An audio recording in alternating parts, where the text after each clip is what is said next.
करने जा रहे हैं एक बहुत ही इंपॉर्टेंट चैप्टर बच्चों। और इस चैप्टर से आपको different different types of questions देखने को मिलेंगे। तो चैप्टर का नाम है बच्चों प्रोबेबिलिटी। ठीक है, सबसे पहले जानते हैं कि सर ये प्रोबेबिलिटी क्या है। ठीक है, चलिए तो मैं बात करने वाला हूँ प्रोबेबिलिटी। सर जब बात करते हैं हम प्रोबेबिलिटी की तो इसको कहते हैं हम बच्चों क्या, यहाँ लिख रहा हूँ मैं, the chance of occurring an event। मतलब एक किसी भी काम की जो होने की संभावना है वो क्या हो सकती है, उसी को हम कहते हैं क्या, प्रोबेबिलिटी। ठीक है, इसको जनरली जब हम डिनोट करते हैं, it is denoted by PE. ठीक है जी, यहाँ पे पीई को हम प्रोबेबिलिटी ऑफ एन इवेंट कहते हैं। ऊपर आ जाएगा हमारा N E, that is number of favourable outcome upon number of total possible outcome in a sample. ठीक है, तो मैं ये चीज भी आप लोग के लिए लिख दे रहा हूं और नोट करते रहना आप लोगों ने मेरे साथ। वेयर पीई क्या डिनोट करता है, ये probability of an event. N E ये डिनोट करेगा नंबर ऑफ इवेंट या फेवरेबल आउटकम कर दो, ये इजी रहेगा।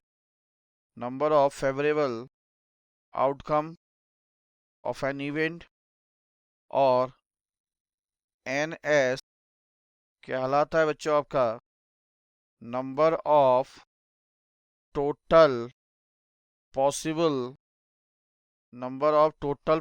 Outcome in a sample. और उस सैंपल को ही हम क्या कहते हैं, एस कहते हैं। ठीक है, तो ये है था हमारा बच्चों प्रॉपर प्रोबेबिलिटी का मीनिंग। ठीक है, अब इसको थोड़ा सा हम एक एग्जाम्पल से समझते हैं। कैसे सर, एग्जाम्पल लो बच्चों। जैसे मैं बोल रहा हूं अ coin is tossed twice, find the probability of getting a head. अब ध्यान से समझना, मैंने क्या बोला यहाँ पे कि एक कॉइन को दो बार क्या उछाला जा रहा है। तो एक कॉइन को जब दो बार उछाला जा रहा है तो हमें पता है कॉइन के क्या होते हैं, दो फेसेस होते हैं। दो बार उछाला जा रहा है तो ऊपर पावर ले लो 2, तो क्या हो जाएगा 4। तो ये जो 4 है ये हमें क्या है बच्चों, ये देखने को मिलेगा हमें number of total possible outcome. ठीक है, चलिए तो बनाते हैं एक सैंपल के अंदर। देखो अब क्या क्या आ सकता है सर, हो सकता है जब पहली बार उछाला तो हेड आए, दूसरी बार में भी हेड आए। हो सकता है पहली बार में हेड आए, दूसरी बार में टेल आए। हो सकता है सर पहली बार में टेल आए, दूसरी बार में हेड आए। और हो सकता है दोनों बार में ही आपके टेल आ जाए। ठीक है, तो यहाँ पे हमारा क्या आ रहा है, ये number of total possible outcome आ रहा है। कितना आ रहा है ये, 1 2 3 4। तो यहाँ पे 4 लिख दिया बच्चों। अब हमारा फेवरेबल आउटकम क्या कहेंगे, एन और ई। ठीक है, ये हमारा फेवरेबल आउटकम हो जाएगा। अब फेवरेबल आउटकम क्या होगा, अब हमें बोला क्या है बच्चों कि हमें प्रोबेबिलिटी फाइंड आउट करनी है एक हेड की। तो कितनी बार आ रहा है, एक बार दो बार, है ना। तो ये आ जाएगा एच टी आएगा एक, और सर एक आएगा टी और एच। क्लियर, तो इसको हम ऐसे लिखते हैं एन। ठीक है, पूरा प्रॉपर तरीका बता रहा हूँ। और कितना आ जाएगा ये, एन ई, मतलब number of favourable outcome of an event, ये आ गया। तो डियर फोर, अगर अब हमें प्रोबेबिलिटी ऑफ एन इवेंट लिखना है तो बच्चों अब इसका जो फॉर्मूला होता है, ये फॉर्मूला आपने ध्यान रखना है।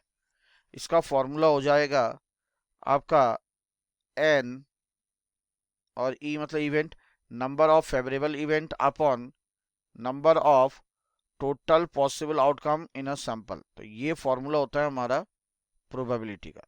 अब करो इसको, तो कितना आ रहा है आपका, फेवरेबल आउटकम 2 है और टोटल आउटकम 4 है। तो अगर हम इसे सॉल्व करते हैं तो 1/2 विच इज इक्वल टू 0.5 आएगा। ठीक है बच्चों, ये आ गया हमारा क्या पूरा प्रॉपर, मैंने प्रोबेबिलिटी का आपको मीनिंग बता दिया एक एग्जांपल के साथ। तो उम्मीद करता हूँ ये आप लोग को अच्छे से समझ में आया होगा। ठीक है, अब बच्चों नेक्स्ट वीडियो में हम कुछ टर्मिनोलॉजीज पढ़ेंगे, है ना, रिगार्डिंग प्रोबेबिलिटी। ठीक है, कुछ ऐसे शब्द हैं जिनके हम पूरे डिटेल में मीनिंग जानेंगे, है ना, कुछ ऐसे टर्म्स हैं प्रोबेबिलिटी के रिगार्डिंग जिनको हम डिटेल में पढ़ने वाले हैं। चलिए बच्चों, अब देखने जा रहे हैं हम टर्मिनोलॉजीज बेस्ड ऑन प्रोबेबिलिटी। ठीक है बच्चों, तो ऑलरेडी समझा दिया टर्मिनोलॉजीज मतलब क्या है, ये सारा चीज क्या है। जो ये आप देख रहे हैं यहाँ पे आपको रैंडम एक्सपेरिमेंट, सैंपल स्पेस, ये सारे वर्ड है जो प्रोबेबिलिटी में यूज किए जाते हैं। इनका डिटेल मीनिंग मैं आप लोगों को बता रहा हूँ। ये थ्योरेटिकल पॉइंट ऑफ व्यू से काफी इंपॉर्टेंट है ना, थ्योरी से क्वेश्चन पूछे जाते हैं आपसे। ठीक है, तो चलिए अब एक एक करके ये हम डिटेल में देखेंगे। सबसे पहले बच्चों मैं बात कर रहा हूँ किसकी, रैंडम एक्सपेरिमेंट की। रैंडम एक्सपेरिमेंट क्या कि, ध्यान से समझना जो समझा रहा हूँ, कि यहाँ पे जो भी एलिमेंट्स हैं, ठीक है, वो क्या किए जाते हैं, सिलेक्ट किए जाते हैं रैंडमली। रैंडमली मतलब ऐसा नहीं कि अपनी मर्जी से उठा लेंगे, कुछ भी उठा सकते हैं। जैसे मान लो एक बैग है, एक बैग के अंदर बॉल्स रखे हैं, कुछ रेड बॉल हैं, कुछ ग्रीन बॉल्स हैं, कुछ व्हाइट बॉल्स हैं। ठीक है, अब मैंने किसी की आंख बंद कर दिया, मैंने कहा यहां से बॉल सिलेक्ट करो, तो वो जो बॉल सिलेक्ट कर रहा है हो सकता है वो रेड भी आ सके, हो सकता है वो दूसरे कलर का भी आ सके, है कि नहीं है। ग्रीन रखा है, मान लो ग्रीन का भी आ सके, कुछ भी आ सकता है। तो इसको कहते हैं हम रैंडमली एक्सपेरिमेंट। ठीक है, इसमें जो आउटकम है जरूरी नहीं कि वो श्योर हो। मान लो कि अब जरूरी नहीं है कि वो रेड बॉल ही सिलेक्ट करेगा, जरूरी नहीं है कि वो ग्रीन बॉल ही सिलेक्ट करेगा, तो ऐसा कोई भी आउटकम श्योर नहीं है। दूसरा एग्जांपल लेते हैं, मान लो एक सिक्का है, उसको मैंने उछाला पहली बार, तो जरूरी नहीं है कि पहली बार हेड ही आएगा, टेल भी आ सकता है। तो कहने का मतलब आउटकम जो है वो श्योर नहीं है। ठीक है, इसको हम बोलते हैं रैंडम एक्सपेरिमेंट। ठीक है, मान लो जितनी बार रैंडमली मैं एक के बाद एक के बाद एक के बाद एक के बाद अगर सिक्का उछाल रहा हूं, तो जरूरी नहीं है कि हर बार हेड आएगा, या जरूरी नहीं है कि हर बार टेल आएगा, कुछ भी आ सकता है। तो वो आउटकम आपका श्योर नहीं है, उसको कहते हैं बच्चों हम रैंडम एक्सपेरिमेंट। तो वही चीज लिखा है कि elements are selected randomly where outcome is not sure.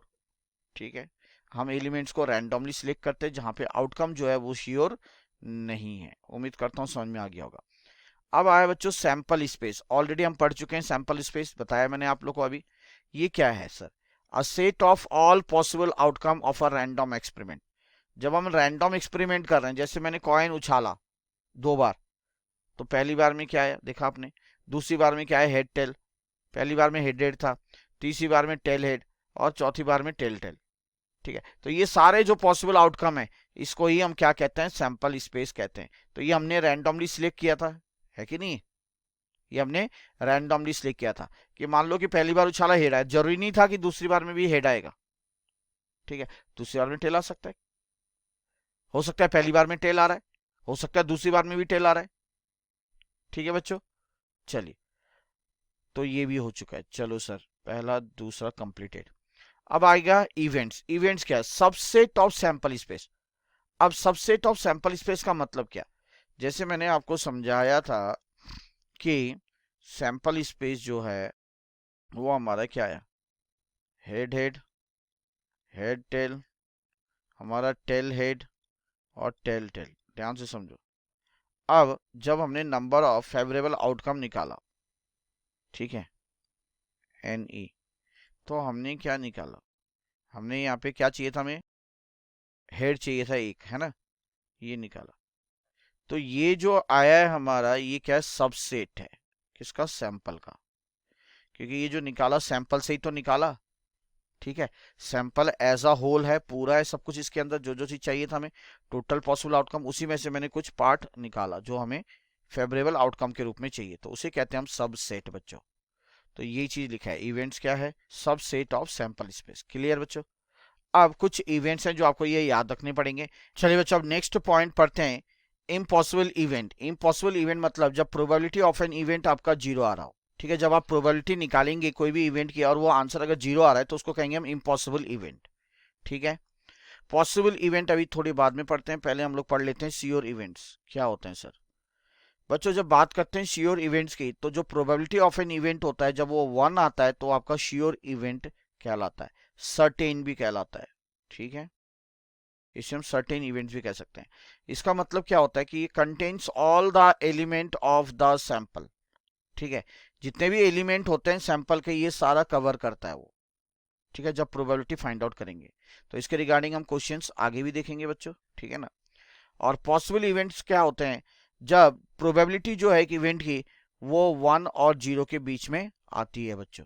ठीक है, 1 और 0 के बीच में आती है तो उसको हम कहते हैं पॉसिबल इवेंट्स। बस ये आपको याद करना पड़ेगा, ये थ्योरेटिकल पॉइंट ऑफ व्यू से काफी इंपॉर्टेंट है। चलिए बच्चों, अब नेक्स्ट टर्मिनोलॉजी पे आते हैं, टर्मिनोलॉजी नंबर 7। चलिए, क्या है सर, सिंपल और एलिमेंट्री इवेंट्स क्या होते हैं।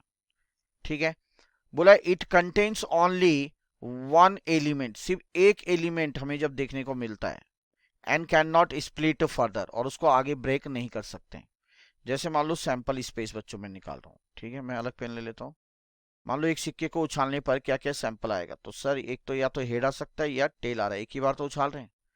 तो बच्चों अब हमें अगर फेवरेबल आउटकम निकालना है तो फेवरेबल आउटकम कैसे निकालेंगे, अगर मुझे हेड चाहिए एक की तो फेवरेबल आउटकम निकालेंगे सर एन, और यहाँ पे हम इवेंट का। ठीक है, तो क्या आएगा, सिर्फ सर हेड आएगा। तो यहाँ पे क्या आ रहा है, एक ही एलिमेंट आ रहा है बच्चों, है ना, क्योंकि हमें प्रोबेबिलिटी निकालने के लिए फेवरेबल आउटकम भी चाहिए। तो फेवरेबल आउटकम हमारा क्या आ रहा है, एक ही एलिमेंट आ रहा है यहाँ पे एच, और इस एच को हम फर्दर स्प्लिट नहीं कर सकते, इसको ब्रेक नहीं कर सकते हैं, है कि नहीं है। तो वही चीज यहाँ पे लिखा है कि it contains only one element and can not split further. तो इस टाइप के इवेंट्स को हम कहते हैं क्या, सिंपल या एलिमेंट्री इवेंट्स। जबकि कॉम्पोजिट इवेंट जो है इसका जस्ट ऑपोजिट होता है। अब मैं अगर सैंपल स्पेस बोलूं, 2 कॉइन्स को मैं क्या कर रहा हूं, थ्रो कर रहा हूं, तो क्या हो जाएगा सर, पहले में हेड दूसरे में हेड, सर पहले में हेड दूसरे में टेल, सर पहले में टेल दूसरे में हेड, या सर दोनों में ही टेल आ सकता है। तो यहाँ पे अगर मैं एन ई निकालूं फेवरेबल आउटकम, अगर मैं हेड की निकालता हूं तो फेवरेबल आउटकम चाहिए ना, तो फेवरेबल आउटकम के लिए क्या किया जाएगा, तो आप कहोगे सर एक हेड बोला है ना, तो हेड टेल ये वाला आ जाएगा क्योंकि इसमें एक हेड है और एक टेल हेड आएगा। अब मैं आपसे पूछ रहा हूँ, यहाँ पे एक से ज्यादा एलिमेंट है और क्या इसको हम स्प्लिट कर सकते हैं आगे, यस सर हम इसे स्प्लिट कर सकते हैं, एच को अलग, टी को अलग, टी को अलग, एच को ऐसे कर सकते हैं ना स्प्लिट, जी सर कर सकते हैं। तो इस टाइप के इवेंट्स को हम कहते हैं कॉम्पोजिट इवेंट्स। आई होप समझ में आ गया होगा। आगे हमारा बहुत ही इंपॉर्टेंट है ये, ठीक है, थ्योरेटिकल पॉइंट ऑफ व्यू से as well as practical point of view से इंपॉर्टेंट, ध्यान से समझो बच्चे, कुछ नहीं है। Two events A and B are said to be mutually exclusive, बोले दो इवेंट्स को, मान लो एक इवेंट ए है दूसरा इवेंट बी है, उनको म्यूचुअली एक्सक्लूसिव तब कहा जाता है if there is nothing in common, जब उनमें कुछ भी कॉमन नहीं है। दैट इज मतलब जब प्रोबेबिलिटी ए इंटरसेक्शन, ये इंटरसेक्शन का साइन है बच्चों। ठीक है, ये आगे हम डिटेल में पढ़ेंगे, ये अभी जस्ट फिलहाल ऐसे ही अपने थ्योरी पॉइंट ऑफ व्यू से याद रखना है, इंटरसेक्शन। ठीक है, ये सारे क्वेश्चंस करेंगे इसके ऊपर और बहुत कुछ पढ़ेंगे, है ना। वेन डायग्राम का अलग ही वीडियो बनाएंगे और उसके रिगार्डिंग आराम से सब एक एक चीज समझाऊंगा आप लोगों को, ठीक है, सेट्स के ऊपर। चलिए, तो यहाँ पे क्या है, प्रोबेबिलिटी ए, इसको बोलता है इंटरसेक्शन, इंटरसेक्शन का मतलब होता है कॉमन। तो जब ए और बी के इवेंट के बीच में कुछ भी कॉमन नहीं आएगा, मतलब बच्चों क्या आएगा, जीरो आएगा इनकी प्रोबेबिलिटी। ठीक है, तो उसको हम कहेंगे क्या, म्यूचुअली एक्सक्लूसिव। डिटेल में पढ़ेंगे इसको आगे। नेक्स्ट क्या है, एग्जस्टिव इवेंट्स क्या है, two events A and B are said to be exhaustive if together, together जब भी होगा तो उसके लिए क्या आएगा, यूनियन, इसको हम कहते हैं यूनियन, यू बनाया जो, यूनियन मतलब टुगेदर जब बोल रहे हैं हमें, ये ध्यान रखो। तो क्या होगा, exhaustive if together they represent sample space, है ना। अगर ए यूनियन बी है और ये पूरा अगर हमारा क्या बता रहा है, सैंपल स्पेस को डिनोट कर रहा है। जैसे मान लो एक सैंपल स्पेस है कुछ भी, ठीक है, मान लो सैंपल स्पेस है हमारा कुछ भी, मान लो 2, 3, 4 और 5 है। अगर मान लो हमारा एन ए अगर मैं ले रहा हूं, ये सपोज 2, 3 को डिनोट कर रहा है, ठीक है, और एन बी जो है वो डिनोट कर रहा है 4 और 5 को। तो कहने का मतलब जब इसका इसका यूनियन करेंगे तो वो किसके बराबर आ जाएगा, पूरा सैंपल स्पेस आ जाएगा। यूनियन में सारा चीज लिया जाता है, ध्यान रखना, ठीक है। ये हम डिटेल में करने वाले हैं, आगे भी वीडियोस में बनाई है, ठीक है। तो जब करेंगे इसके ऊपर सेट्स के ऊपर टॉपिक डिस्कशन, तब आराम से समझ में आ जाएगा। तो ये किसके बराबर हो जाएगा, सैंपल स्पेस के, और दैट इज 1 के बराबर। किसके बराबर, ए यूनियन बी आपका 1 के बराबर हो जाएगा, तब उसको हम कहेंगे एग्जस्टिव सेट्स। बस आपने यहाँ पे दो चीज ध्यान रखना है, जब दो या दो से ज्यादा सेट के बीच में क्या आ रहा है, कुछ भी कॉमन नहीं आ रहा है, ठीक है, मतलब इवेंट के बीच में कुछ भी कॉमन नहीं आ रहा है, तो जीरो होगा वो, ठीक है, उसे म्यूचुअली एक्सक्लूसिव कहेंगे। और जब दो सेट्स के बीच में, ठीक है, दो सेट्स के बीच में क्या आ रहा है, जो यूनियन आ रहा है, मतलब टुगेदर दोनों को जब मिला देते हैं, वो इक्वल टू जब 1 आता है, तो उसको हम कहते हैं एग्जस्टिव इवेंट्स। बस ये दो चीजें ध्यान रखनी है। चलो, अब यहाँ पे दो चीजें हैं, ये आप लोगों ने अच्छे से समझना है। If two events are mutually exclusive, बोला दो इवेंट्स अगर म्यूचुअली एक्सक्लूसिव भी हैं एज वेल एज एग्जस्टिव भी हैं, दोनों चीज पढ़ा, ठीक है। यहाँ पे म्यूचुअली एक्सक्लूसिव हमने क्या पढ़ा था, नो कॉमन, कुछ भी कॉमन नहीं होगा। और यहाँ पे एग्जस्टिव में हमने पीछे क्या पढ़ा था कि ये टुगेदर, ठीक है। यहाँ पे हमने पढ़ा था एन, ठीक है, या सीधा सीधा ए इंटरसेक्शन बी लिख दो, कोई दिक्कत नहीं है। ए इंटरसेक्शन जो बी है वो इज इक्वल टू 0 होगा, और यहाँ पे ए यूनियन बी जो है वो इक्वल टू 1 होगा, ठीक है, ये चीज पढ़ा था हमने। तो बोला है बच्चों उस केस में हमारा P A plus P B जो होगा इज इक्वल टू 1, ठीक है। ये आपको याद करना है, बार बार कह रहा हूँ, थ्योरेटिकल पॉइंट ऑफ व्यू से ये इंपॉर्टेंट है। ये जब हम आगे पढ़ेंगे तो ये सारी चीज डिटेल में बताने वाला हूँ, ठीक है। कम से कम वो 20 से 30 मिनट की वीडियो बनेगी जिसपे ये सारी चीज विथ डायग्राम हर चीज डिटेल में समझाया जाएगा। चलो आगे नेक्स्ट क्या बोला, इफ 3 इवेंट्स आर, अब अगर 3 इवेंट्स हो वो म्यूचुअली एक्सक्लूसिव हो एज वेल एज एग्जस्टिव हो, तो उस केस में क्या होगा, अब 3 आ गए इवेंट, तो ये probability of A plus probability of B plus probability of C जो होगा वो इज इक्वल टू 1 होगा, ठीक है। 2 इवेंट के केस में ये था, probability A plus probability of B is equal to 1। चलो नेक्स्ट आता है हमारा last, equally likely. Equally likely क्या होता है, बोला events are equal probable. Equal probable का मतलब क्या होता है सर, इक्वल चांस, इसका होता है इक्वल चांस ऑफ कमिंग। ये आपके देसी भाषा में लिख दिया मैंने। अब मान लो एक सिक्के को हम उछाल रहे हैं, ठीक है, तो हेड आने के जितने चांस हैं टेल आने के भी उतने ही चांस है कि नहीं, यही तो होगा। अगर एक सिक्के को उछाल रहे हैं तो सैंपल स्पेस क्या आएगा आप बताओ, तो आप कहोगे सर हेड और सर टेल। अब मैं बताओ प्रोबेबिलिटी बताओ हेड आने की, तो आप कहोगे सर हेड आने की प्रोबेबिलिटी नीचे क्या होता है, अभी बताया था मैंने, टोटल पॉसिबल आउटकम कितने, 2 ही है, और फेवरेबल आउटकम मैंने हेड मांगा है तो 1 आ जाएगा। उसी तरीके से सर प्रोबेबिलिटी ऑफ जब टेल निकालते हैं तो उस केस में भी टोटल पॉसिबल आउटकम 2 है, ठीक है ना, यही है। और क्या बोला, टेल टेल एक ही है, तो ये दोनों क्या आ रहा है, सेम आ रहा है, तो इसको हम कहेंगे क्या है बच्चों, ये इक्वली लाइकली है। तो मैंने हर चीज आपको बता दी है डिटेल में, और बाकी ये आगे भी हम लोग में पढ़ेंगे, ठीक है। तो उम्मीद करता हूँ बच्चों ये सारी चीजें जो टर्मिनोलॉजी मैंने आपको पढ़ाई है ये 11, ये आप लोग को अच्छे से समझ में आ गई होंगी, ठीक है। फिर भी एक बार अलग से इसको डिटेल में हम पढ़ने वाले हैं। उम्मीद करता हूँ सब अच्छे से समझ में आ गया होगा बच्चों।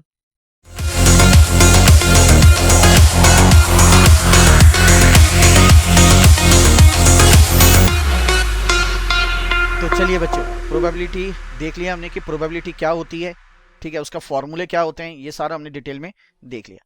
अब हम क्वेश्चंस बेस्ड ऑन कॉइन करने जा रहे हैं, ठीक है। किस तरीके से हम प्रोबेबिलिटी फाइंड आउट करेंगे जब हमें क्वेश्चंस बेस्ड ऑन कॉइन के ऊपर दिया जाता है, तो काफी इंपॉर्टेंट टॉपिक है।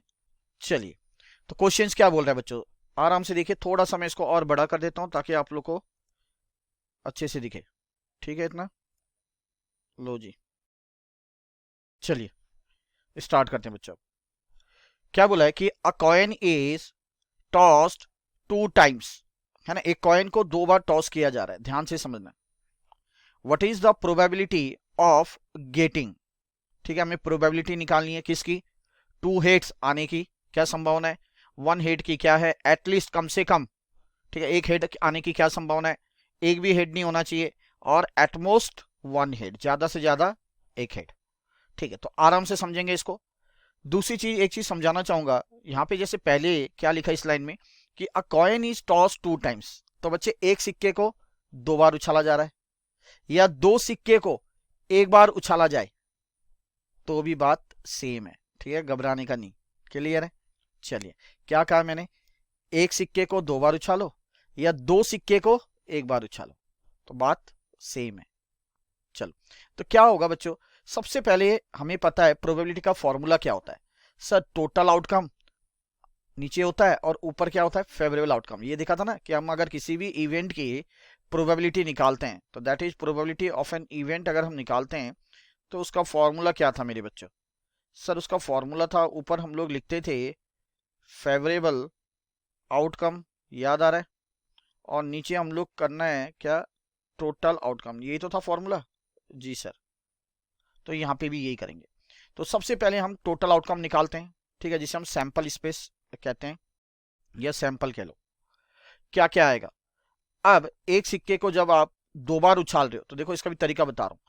सिक्के में कितने फेसेस होते हैं? सर, टू फेसेस, एक हेड एक टेल, है कि नहीं है? टू फेसेस होते हैं। और कितनी बार उछाला जा रहा है? दो बार। तो इसकी पावर में कर दो बच्चों टू, तो क्या हो जाएगा? To multiply by two, that is four. तो जो आउटकम आएगा मेरा, या जो सैंपल की बात कर रहा हूं, वो कितना आ जाएगा? आउटकम मेरा फोर आएगा। ये आउटकम कहलाता है। ठीक है, ये इसका टोटल आउटकम लिख लो। तो चलिए देखते हैं अब क्या क्या आउटकम आएगा। तो हो सकता है कि पहले वाले सिक्के में भी क्या आ जाए? हेड आए। दूसरे में भी क्या आए? हेड आए। ठीक है बच्चों, हो सकता है पहले में हेड और दूसरे वाले सिक्के में क्या आ जाए? टेल आ जाए। हो सकता है पहले वाले में टेल आए, दूसरे में हेड आ जाए। अब क्या हो सकता है? दोनों में ही टेल आ सकता है। ठीक है बच्चों, ये हो सकता है। जी सर, देखो ये फोर आउटकम था, टोटल आउटकम। हमारे पास भी 1 2 3 4 आ गया। तो चलिए एक एक करके करते हैं। पहला क्वेश्चन क्या बोला है? टू हेड्स, तो दो हेड आने की क्या संभावना है? तो प्रोबेबिलिटी कितने की? टू हेड्स लिख देता हूं मैं यहाँ पे। ठीक है, ताकि आप लोग को आराम से समझ में आए। अब फॉर्मूला आपको पता ही है। टोटल आउटकम क्या? चार, एक दो तीन चार है बच्चों यहाँ पे, है ना? और ऊपर फेवरेबल आउटकम क्या लाना है? दो हेड्स। तो दो हेड्स देखो कहाँ आ रहा है? सिर्फ इसी केस में आ रहा है हमारा, यहाँ पे, है कि?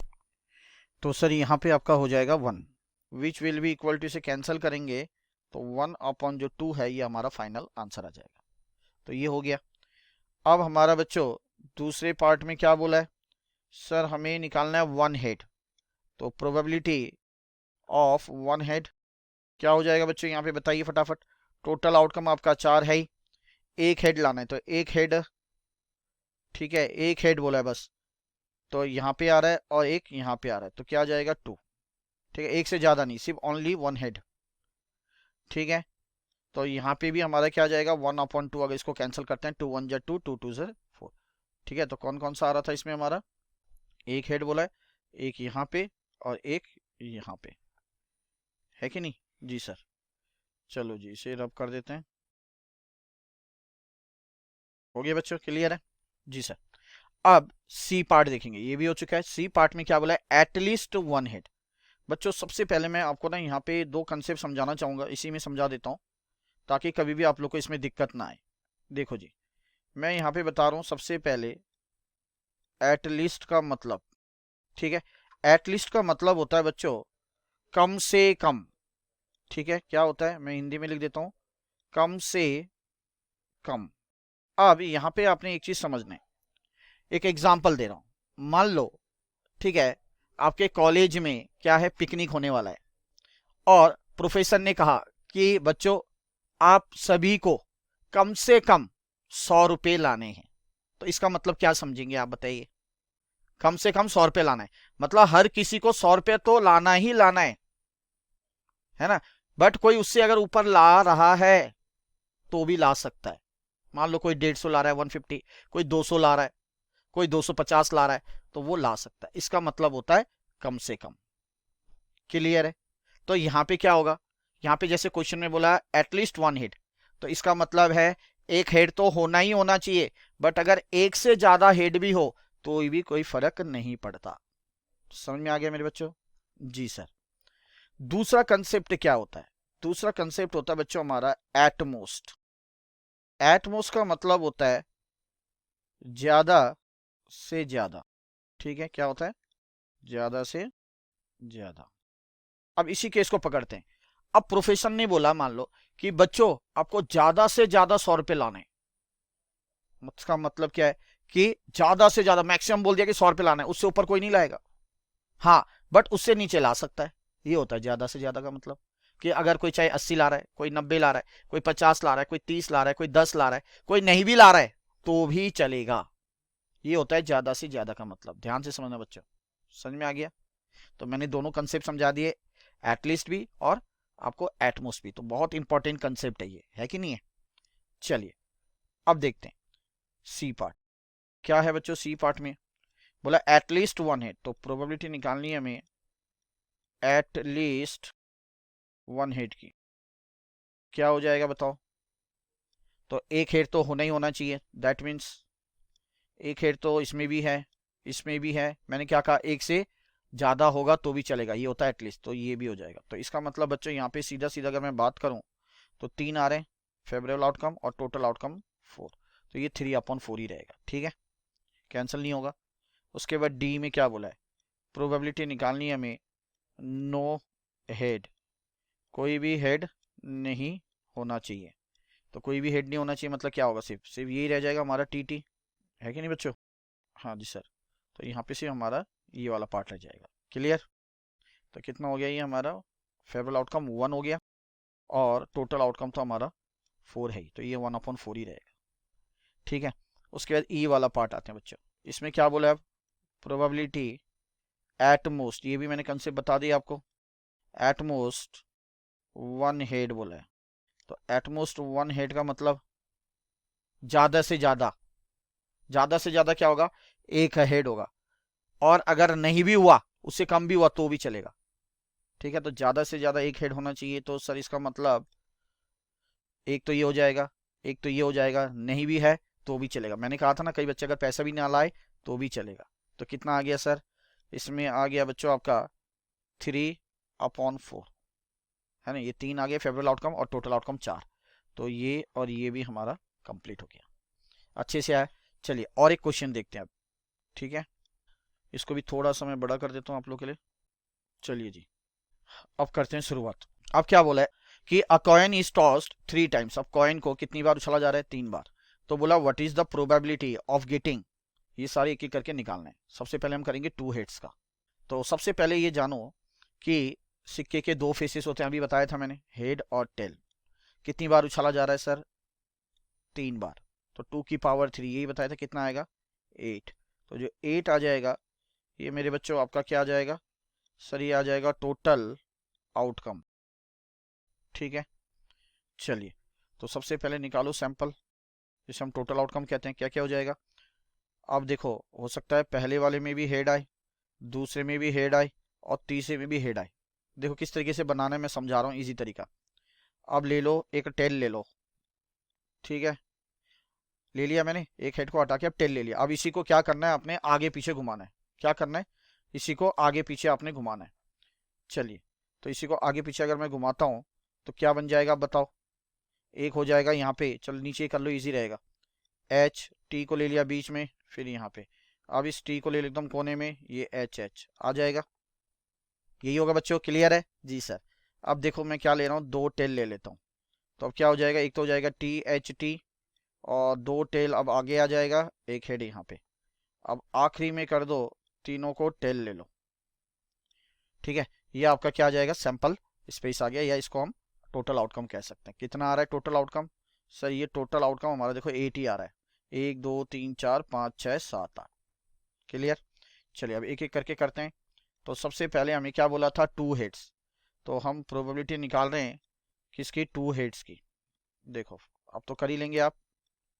2 हेड्स, जी सर। तो 2 हेड्स चाहिए बोला है। तो 2 हेड्स कहाँ पे आ रहा है सर? 1 2 और 3 आ रहा है। जी सर। तो ये 3 अपॉन टोटल कितना आएगा? 8 आ जाएगा क्योंकि टोटल आउटकम हमारा 8 है। दूसरा क्या बोला है बच्चों, देखो दूसरा प्रोबेबिलिटी निकालनी है हमें किसकी, 1 हेड की। तो अगर मैं 1 हेड की बात करूं तो 1 हेड किस में आ रहा है, ये वाला देखो 1 2 3, तो सर ये हो जाएगा 3 और टोटल आउटकम 8। यही होते हैं, फॉर्मूला पुट करना है बस और कुछ नहीं है बच्चे, देखो सब इजी है। अब बोला हमें एटलीस्ट, अभी अभी जस्ट हमने एटलीस्ट के बारे में पढ़ा, एटलीस्ट 1 हेड, ठीक है। तो एटलीस्ट 1 हेड, कम से कम एक हेड, उससे ऊपर भी है तो चलेगा। तो कम से कम एक हेड, तो ये 3 तो आ जाएंगे, उससे ऊपर ये वाला भी चलेगा और ये वाला भी चलेगा। तो ये 3 हो गया, ये 3 6 है ना, और एक ये 7, तो ये 7 हो गया। तो ये आपका हो जाएगा 7 अपॉन टोटल आउटकम है हमारा 8, ठीक है बच्चों। फिर डी वाला पार्ट अगर बात करूं तो प्रोबेबिलिटी किसकी, हमारी नो हेड, कोई भी हेड नहीं चाहिए। तो हेड नहीं चाहिए तो सिर्फ क्या है, टेल टेल टेल ही होना चाहिए, तो एक ही आ रहा है ये, तो 1/8। फिर इसका ई वाला पार्ट क्या बोला, एटमोस्ट 1 हेड। अब एटमोस्ट बोला ज्यादा से ज्यादा, है ना, एटमोस्ट 1 हेड। चलो जी, ज्यादा से ज्यादा क्या, हाँ ज्यादा से ज्यादा एक हेड, उससे कम होगा तो भी चलेगा, नहीं भी होगा तो भी चलेगा, ये बताया था मैंने पिकनिक वाले एग्जाम्पल पे, है ना। तो एटमोस्ट 1 हेड, तो 1 2 3 ये तो होगा, और नहीं भी होगा तो भी चलेगा, तो टी टी भी आ जाएगा, है ना, ये तीनों बार जो टी है। तो कितना आ जाएगा सर, 1 2 3 4, तो सर ये आ जाएगा 4/8। इसको कैंसिल करते हैं, 4 1 जार 4, 4 2 जार 8 आ जाएगा। आखिरी पार्ट में क्या बोला है, प्रोबेबिलिटी एटमोस्ट, एटमोस्ट 2 हेड बोला है बच्चों। अब एटमोस्ट 2 हेड का मतलब क्या है, ज्यादा से ज्यादा 2 हेड। तो 2 हेड, तो ये तो आ जाएगा 1 2 3, इससे कम होगा तो भी चलेगा, बताया था मैंने। तो ये 4 5 6, और नहीं भी होगा तो भी चलेगा, तो ये 7, तो 7/8। तो ये थे आपके क्या क्वेश्चंस बेस्ड ऑन कॉइन की, किस तरीके से हम प्रोबेबिलिटी फाइंड आउट कर सकते हैं जब कॉइन के बेस में हमें क्वेश्चन दिया जाएगा, ठीक है। बहुत ही अच्छा क्वेश्चन था। अब हम देखेंगे बच्चों नेक्स्ट वीडियो में क्या, क्वेश्चंस बेस्ड ऑन डाइस, जो लूडो का छक होता है, ठीक है, उसके ऊपर किस तरीके से क्वेश्चन पूछे जाते हैं वो हम नेक्स्ट वीडियो में देखने वाले हैं। तो चलिए बच्चों, अब इस वीडियो में हम देखने वाले हैं क्वेश्चंस बेस्ड ऑन डाइस, कि किस तरीके से हमें प्रोबेबिलिटी फाइंड आउट करनी है जब हमें क्वेश्चन डाइस के ऊपर दिए होते हैं। तो चलिए देखते हैं क्वेश्चंस। चलिए सबसे पहला क्वेश्चन क्या कह रहा है बच्चों, ध्यान से देखना है। क्या बोला है, अ डाइस इज रोल्ड, ठीक है, what is the probability of getting, बोला एक डाइस को रोल किया जा रहा है। डाइस का मतलब मैंने कहा था लूडो का छक, है ना, जो लूडो का छक खेलते हैं हम लोग, याद होगा आप लोग को, हाँ दैट इज द डाइस। तो क्या होगी प्रोबेबिलिटी आने की संभावना, बोला है क्या 5 आने की संभावना क्या होगी, number greater than 3, an even number, और प्राइम नंबर। तो एक एक करके हम लोग निकालते हैं। हम सबको पता है बच्चों कि जब प्रोबेबिलिटी का जो फॉर्मूला है वो क्या होता है, कि प्रोबेबिलिटी ऑफ एन इवेंट, मैं पहले ही बता चुका हूं कंसेप्ट वीडियो में स्टार्टिंग में। तो इसका सीधा सा फॉर्मूला है हमारा सर, फेवरेबल आउटकम और अपॉन में, मतलब डिवाइड बाय टोटल क्या होगा आउटकम, ठीक है। ये चीज आपको याद रखनी है बस, और फाइंड आउट करनी है। तो सबसे पहले हमें क्या फाइंड आउट करना है बच्चों, सैंपल स्पेस, जिसे हम टोटल आउटकम भी कह सकते हैं, ठीक है। तो जब हम लूडो का छक देखा होगा आपने, तो उसमें 6 फेसेस होते हैं, आपको पता है, सब में क्या लिखा होता है, नंबर्स लिखे होते हैं, 1 2 3 4 5 6 तक होते हैं ना। हाँ, तो ये तो सिंपल है, तो ये तो सर 1 भी हो सकता है, 2 भी हो सकता है, 3 भी, 4 भी, 5 भी, 6 भी। तो ये 6 फेसेस में 6 नंबर लिखे होते हैं। ये तो आ गया हमारा सर टोटल आउटकम जो मांगा था, ठीक है। अब हमें निकालना है क्या है बच्चों, फेवरेबल आउटकम निकालना है, ठीक है। तो फेवरेबल आउटकम की बात करें तो यहाँ पे क्या बोला है हमें, 5, पहला पार्ट में क्या बोला है, 5 बोला है ना। तो 5 कितनी बार आएगा, एक ही बार आएगा, है ना। 5 आने के चांसेस क्या होगा, एक ही बार होगा। अगर आप डाइस को एक बार फेंक रहे हो तो क्या हो सकता है, 1 भी आ सकता है, 2 भी आ सकता है, 3 भी आ सकता है, 4 भी आ सकता है, 5 भी आ सकता है, या 6 भी आ सकता है। तो 5 एक ही बार ही तो होगा चांस, यस सर। तो वो आपका क्या कहलाता है, फेवरेबल आउटकम, है कि नहीं। तो बस अब पहला वाला पार्ट हमें क्या बोला था, प्रोबेबिलिटी क्या लाने की, गेटिंग 5। तो बताओ क्या हो जाएगा फॉर्मूले के अनुसार, सर नीचे तो टोटल आउटकम हो जाएगा जो कि 6 है, और 5 एक ही बार आएगा, 1/6, बस कुछ नहीं है। दूसरा पार्ट बता दो सर, नंबर ग्रेटर देन 3 बोला है, तो प्रोबेबिलिटी निकालना है गेटिंग नंबर ग्रेटर देन किससे बोले 3 से। चलो जी, क्या आ जाएगा, 3 से ज़्यादा कौन से हो जाएंगे, एक तो 4 हो जाएगा, एक 5 और एक 6, तो 3 ही हो गए बच्चों फेवरेबल आउटकम। ठीक है, और टोटल आउटकम कितने 6, तो इसको कैंसिल करेंगे, 3 1 जार 3 और 3 2 जार 6। समझ में आ गया, बड़ा सिंपल है, क्योंकि बोला है 3 से ज़्यादा, तो 3 से ज़्यादा कौन कौन सा आ रहा है, एक चौथा, एक पांचवा और एक छठा, तो 3 ही तो नंबर आ रहे हैं जी सर। उसके बाद सी पार्ट बोला है क्या, हमें निकालना है probability getting an even number, है ना, कुछ नहीं है, देखो बड़ा आराम से करते जाओ, एक एक चीज समझा रहा हूँ। गेटिंग एन इवन नंबर, चलो जी, इवन नंबर कौन कौन से होते हैं, ऐसे नंबर जो 2 से डिविजिबल होते हैं, है ना, यही होता है ना इवन नंबर। तो कौन कौन से होंगे यहाँ पे, सर एक 2 हो जाएगा, एक 4 हो जाएगा और एक 6 हो जाएगा। तो इवन नंबर यहाँ पे 3 है, तो यहाँ पे 3 हो गया फेवरेबल आउटकम, और टोटल आउटकम तो मैंने आप लोगों को बता ही रखा है बार बार, क्या है 6 है, तो 1/2 इसका भी आ जाएगा कैंसिल करने पर। अब हमारा इवन नंबर में यहाँ लिख लेता हूँ, कई बच्चों को दिक्कत ना आए बोलकर। इवन नंबर क्या है सर, नंबर डिविजिबल बाय 2। अब सर एक इसमें प्राइम नंबर भी है, देखो प्राइम नंबर क्या है बच्चों, ये number divisible by 1 and itself. ठीक है, ऐसे नंबर जो 1 और अपने आप से डिविजिबल जाते हो वो कहलाएगा आपका प्राइम नंबर। तो ये चीज़ हमें लानी बोला है अब, तो ये डी वाला पार्ट भी कर लेते हैं। तो प्रोबेबिलिटी गेटिंग क्या, आप प्राइम नंबर, ठीक है बच्चों, समझ में आ रहा है, बहुत बढ़िया। अब बताओ कौन कौन से होंगे प्राइम नंबर। 1 नहीं होगा, ध्यान रखना, क्योंकि 1 क्या है, सिर्फ अपने आप से ही जा रहा है ना, पर कंडीशन क्या है, 1 से भी जाना चाहिए और अपने आप से भी जाना चाहिए।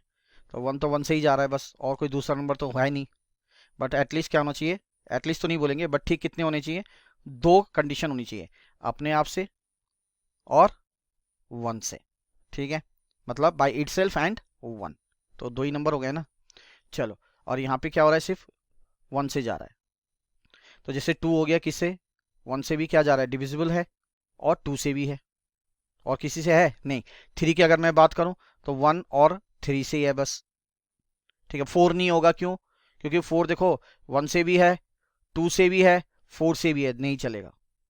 सिर्फ क्या बोला मैंने, 1 और अपने आप से डिविजिबल होने चाहिए, तो 5 होगा, है कि नहीं है। तो यहाँ पे हमारा प्राइम नंबर एक तो 2 हो जाएगा बच्चों, एक 4 और एक 5, ये ध्यान रखना। तो कितना आ गया, 3, तो सर ये 3 आ गया अपॉन 6, इसका भी 1/2। होप आप लोग को ये चारों पार्ट जो हैं आराम से अच्छे से समझ में आ गए होंगे। ठीक है बच्चों, अब हम नेक्स्ट क्वेश्चन देखते हैं इसके ऊपर, क्या है सर, थोड़ा सा इसे बड़ा कर देता हूँ। चलिए, अब यहाँ पे क्या बोला है, a dice is roll 2 times. अब डाइस को क्या किया जा रहा है, 2 बार रोल किया जा रहा है, ध्यान रखना। तो what is the probability of getting, तो ये सारे दे रखे हमें A B C D E part तक, तो एक एक करके निकालना है। सबसे पहले हम निकालेंगे 6 ऑन फर्स्ट टाइम, मतलब पहली बार फेंकने पे क्या आएगा, 6 आएगा। ठीक है, ये बोला इसका मतलब फर्स्ट टाइम। तो चलिए सबसे पहले जानते हैं, मैंने समझा रखा था जब मैंने कॉइन कराया था, एक कॉइन को 2 बार फेंका जा रहा है, 3 बार फेंका जा रहा है, तो टोटल आउटकम क्या आएगा। तो इस केस में भी बताने वाला हूँ बच्चों में, ध्यान से समझना। अब हमें पता है डाइस के कितने फेसेस होते हैं, सर 6 होते हैं। ठीक है, तो डाइस के जो फेसेस होते हैं वो कितने होते हैं, 6 फेसेस होते हैं। ठीक है, कितनी बार इसको रोल कराया जा रहा है, 2 टाइम्स लिखा, देखो यहाँ पे ध्यान से, तो टू दी पावर 2 हो जाएगा, तो कितना आ जाएगा 36। तो दैट में जो हमारा टोटल आउटकम जो आएगा ना, वो आपका 36 आएगा। ठीक है, पेपर में बनाने की जरूरत नहीं है, बस ये तो आपको बताने के लिए मैं कंसेप्ट पूरा डिटेल में बता रहा हूँ, है ना। आप लोग का ऐसे ही ओरली हो जाएगा जब क्वेश्चन करेंगे। तो देखो सबसे पहले मैं सैंपल स्पेस ले लेता हूँ, आराम से समझना। सैंपल स्पेस का मतलब ही हो गया टोटल आउटकम।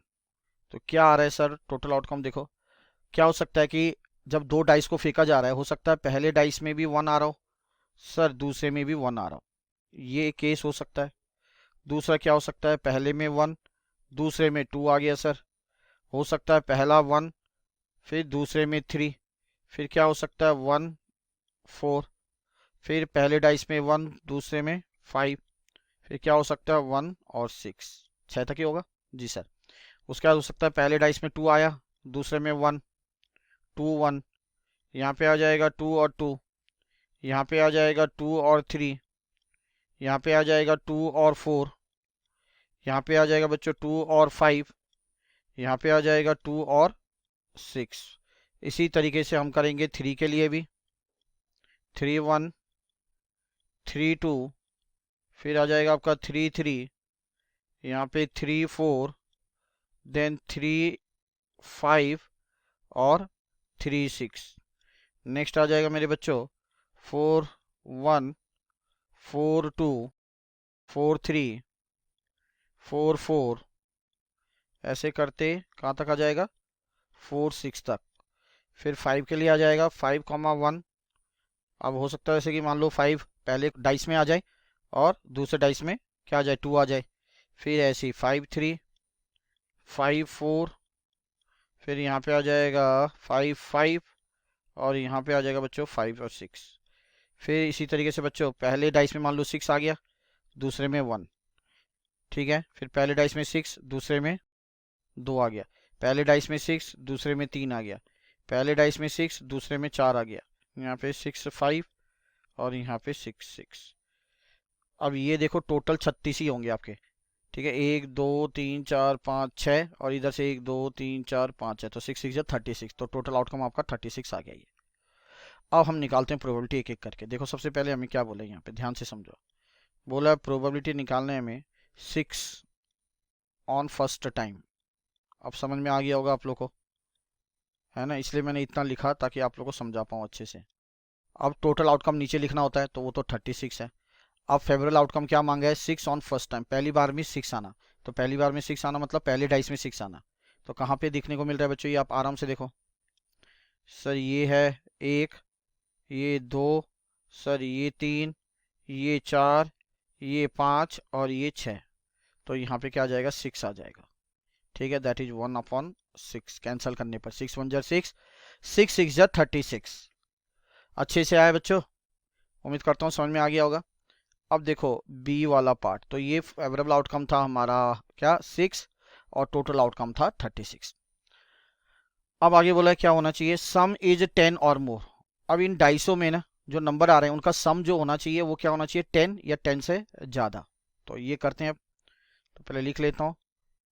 क्या बोला है, सम इज 10, 10 होना चाहिए और या उससे ज़्यादा। चलो तो सबसे पहले देखते हैं बच्चों आराम से। सम 10 बोला, देखो कहाँ आ रहा है, यहाँ से आ रहा है। देखो 4 5 तक तो ऐड करेंगे तो 9 आ रहा है ना। इधर 4 और 6, ये क्या हो गया सर, ये हो जाएगा एक तो आपका, ठीक है। देखो 10 आ रहा है, फिर सर नीचे आ जाओ, तो ये 10 है, 5 + 5 और सर 5 + 6 10 से ऊपर भी तो बोला है और मोर बोला है, तो ये भी गिनेंगे सर। फिर 6 और 4 सर 10 है, 6 और 5 ऐड करेंगे तो 11 और ये करेंगे तो 12, तो सर ये भी तो आएगा, बिल्कुल आएगा बच्चों। 10 और 10 से ज़्यादा बोला है तो 1 2 3 4 5 6। तो सर फेवरेबल आउटकम आया हमारा 6 और टोटल आउटकम है 36, तो यहाँ पे भी 1/6 आ जाएगा। क्लियर है मेरे बच्चों, आराम से आया समझ में। हाँ देखो मैं एक एक चीज़ डिटेल में बता रहा हूँ इसलिए।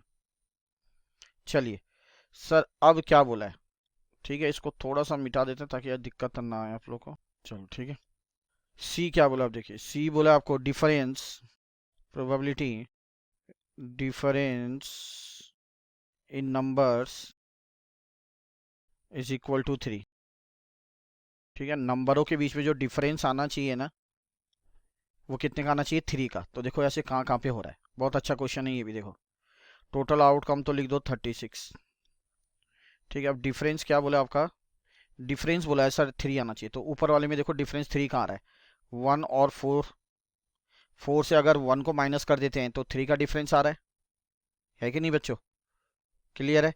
उसी तरीके से यहाँ पे 2 और 5, डिफरेंस देखो 5 - 2 तो कितना आ जाएगा 3 आ जाएगा। तो यहाँ पे डिफरेंस आ रहा है कितने का 3 का आ रहा है बच्चों। एक यहाँ पे भी डिफरेंस 3 का आ रहा है, और अगर मैं बात करूँ 3 और 6, तो यहाँ पे भी जो डिफरेंस आ रहा है कितने का आ रहा है 6 - 3 3 का ही आ रहा है। 4 1 में भी डिफरेंस कितने का आ जाएगा 3 का ही आ जाएगा, है ना। चाहे आगे नंबर पीछे नंबर कुछ भी हो, डिफरेंस क्या आना चाहिए, 3 आना चाहिए बस। अब आगे अगर हम देखें और देखो 3 का कहाँ आ रहा है सर, ये 5 2 भी हो जाएगा, है ना।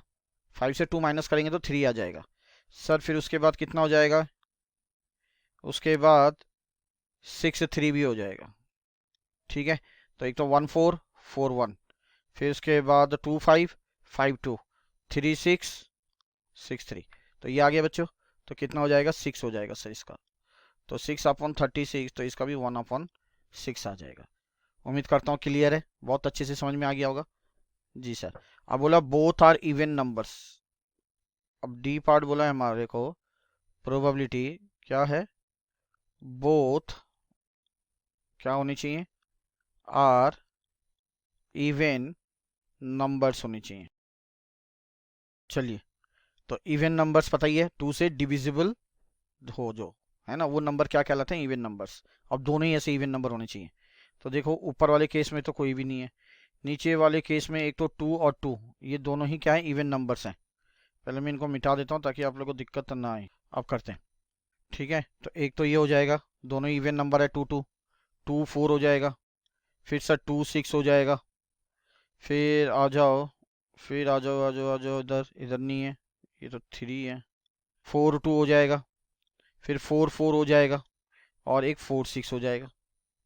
फिर उसके बाद इसमें भी नहीं होगा कोई भी, 6 1 नहीं होगा, 6 2 दोनों ही हैं इवन नंबर, 6 4 हो जाएगा, और 6 6 हो जाएगा। यही होगा मेरे बच्चों, ठीक है। तो कितना आ रहा है सर, 1 2 3 4 5 6 7 8 9, 9/36 आ जाएगा। कैंसिल करेंगे, 9 1 जा 9, 9 4 जा 36, तो 1/4। अच्छा, इसका और एक पार्ट दे रखा है आपका, बोथ टाइम 5 अपीयर्स। ये तो इजी है, प्रोबेबिलिटी बोथ टाइम क्या आना चाहिए, 5 अपीयर्स, APPEARS। अब दोनों बार 5, तो दोनों बार 5 देखो कहाँ पे आ रहा है, यही तो आ रहा है, एक ही बार तो होगा। तो 1 क्या हो जाएगा, 36। बस कॉमन सेंस का क्वेश्चन है, कुछ नहीं है, बड़ा सिंपल है बच्चों। तो उम्मीद करता हूँ आप लोग को अच्छे से समझ में आ गया होगा। अब नेक्स्ट वीडियो में बच्चों हम देखेंगे क्वेश्चंस बेस्ड ऑन कार्ड्स, जो ताश के पत्ते होते हैं, है ना, उसके ऊपर किस तरीके से क्वेश्चन देखने को मिलते हैं प्रोबेबिलिटी के, वो हम देखने वाले हैं।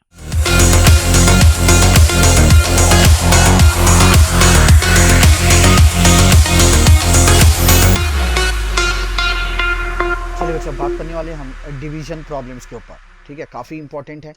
और पहले समझेंगे थोड़े से कंसेप्ट इसके बारे में, और फिर हम क्वेश्चंस इसके रिगार्डिंग अलग अलग क्वेश्चंस करेंगे। तो इसके लिए सबसे पहले बच्चों हमें एक छोटी सी चीज़ जाननी जरूरी है, क्या, जो अभी आपको बता रहा हूँ मैं आप लोग को, डिविजिबिलिटी टेस्ट, ठीक है, ये थोड़ा सा आपको समझना है।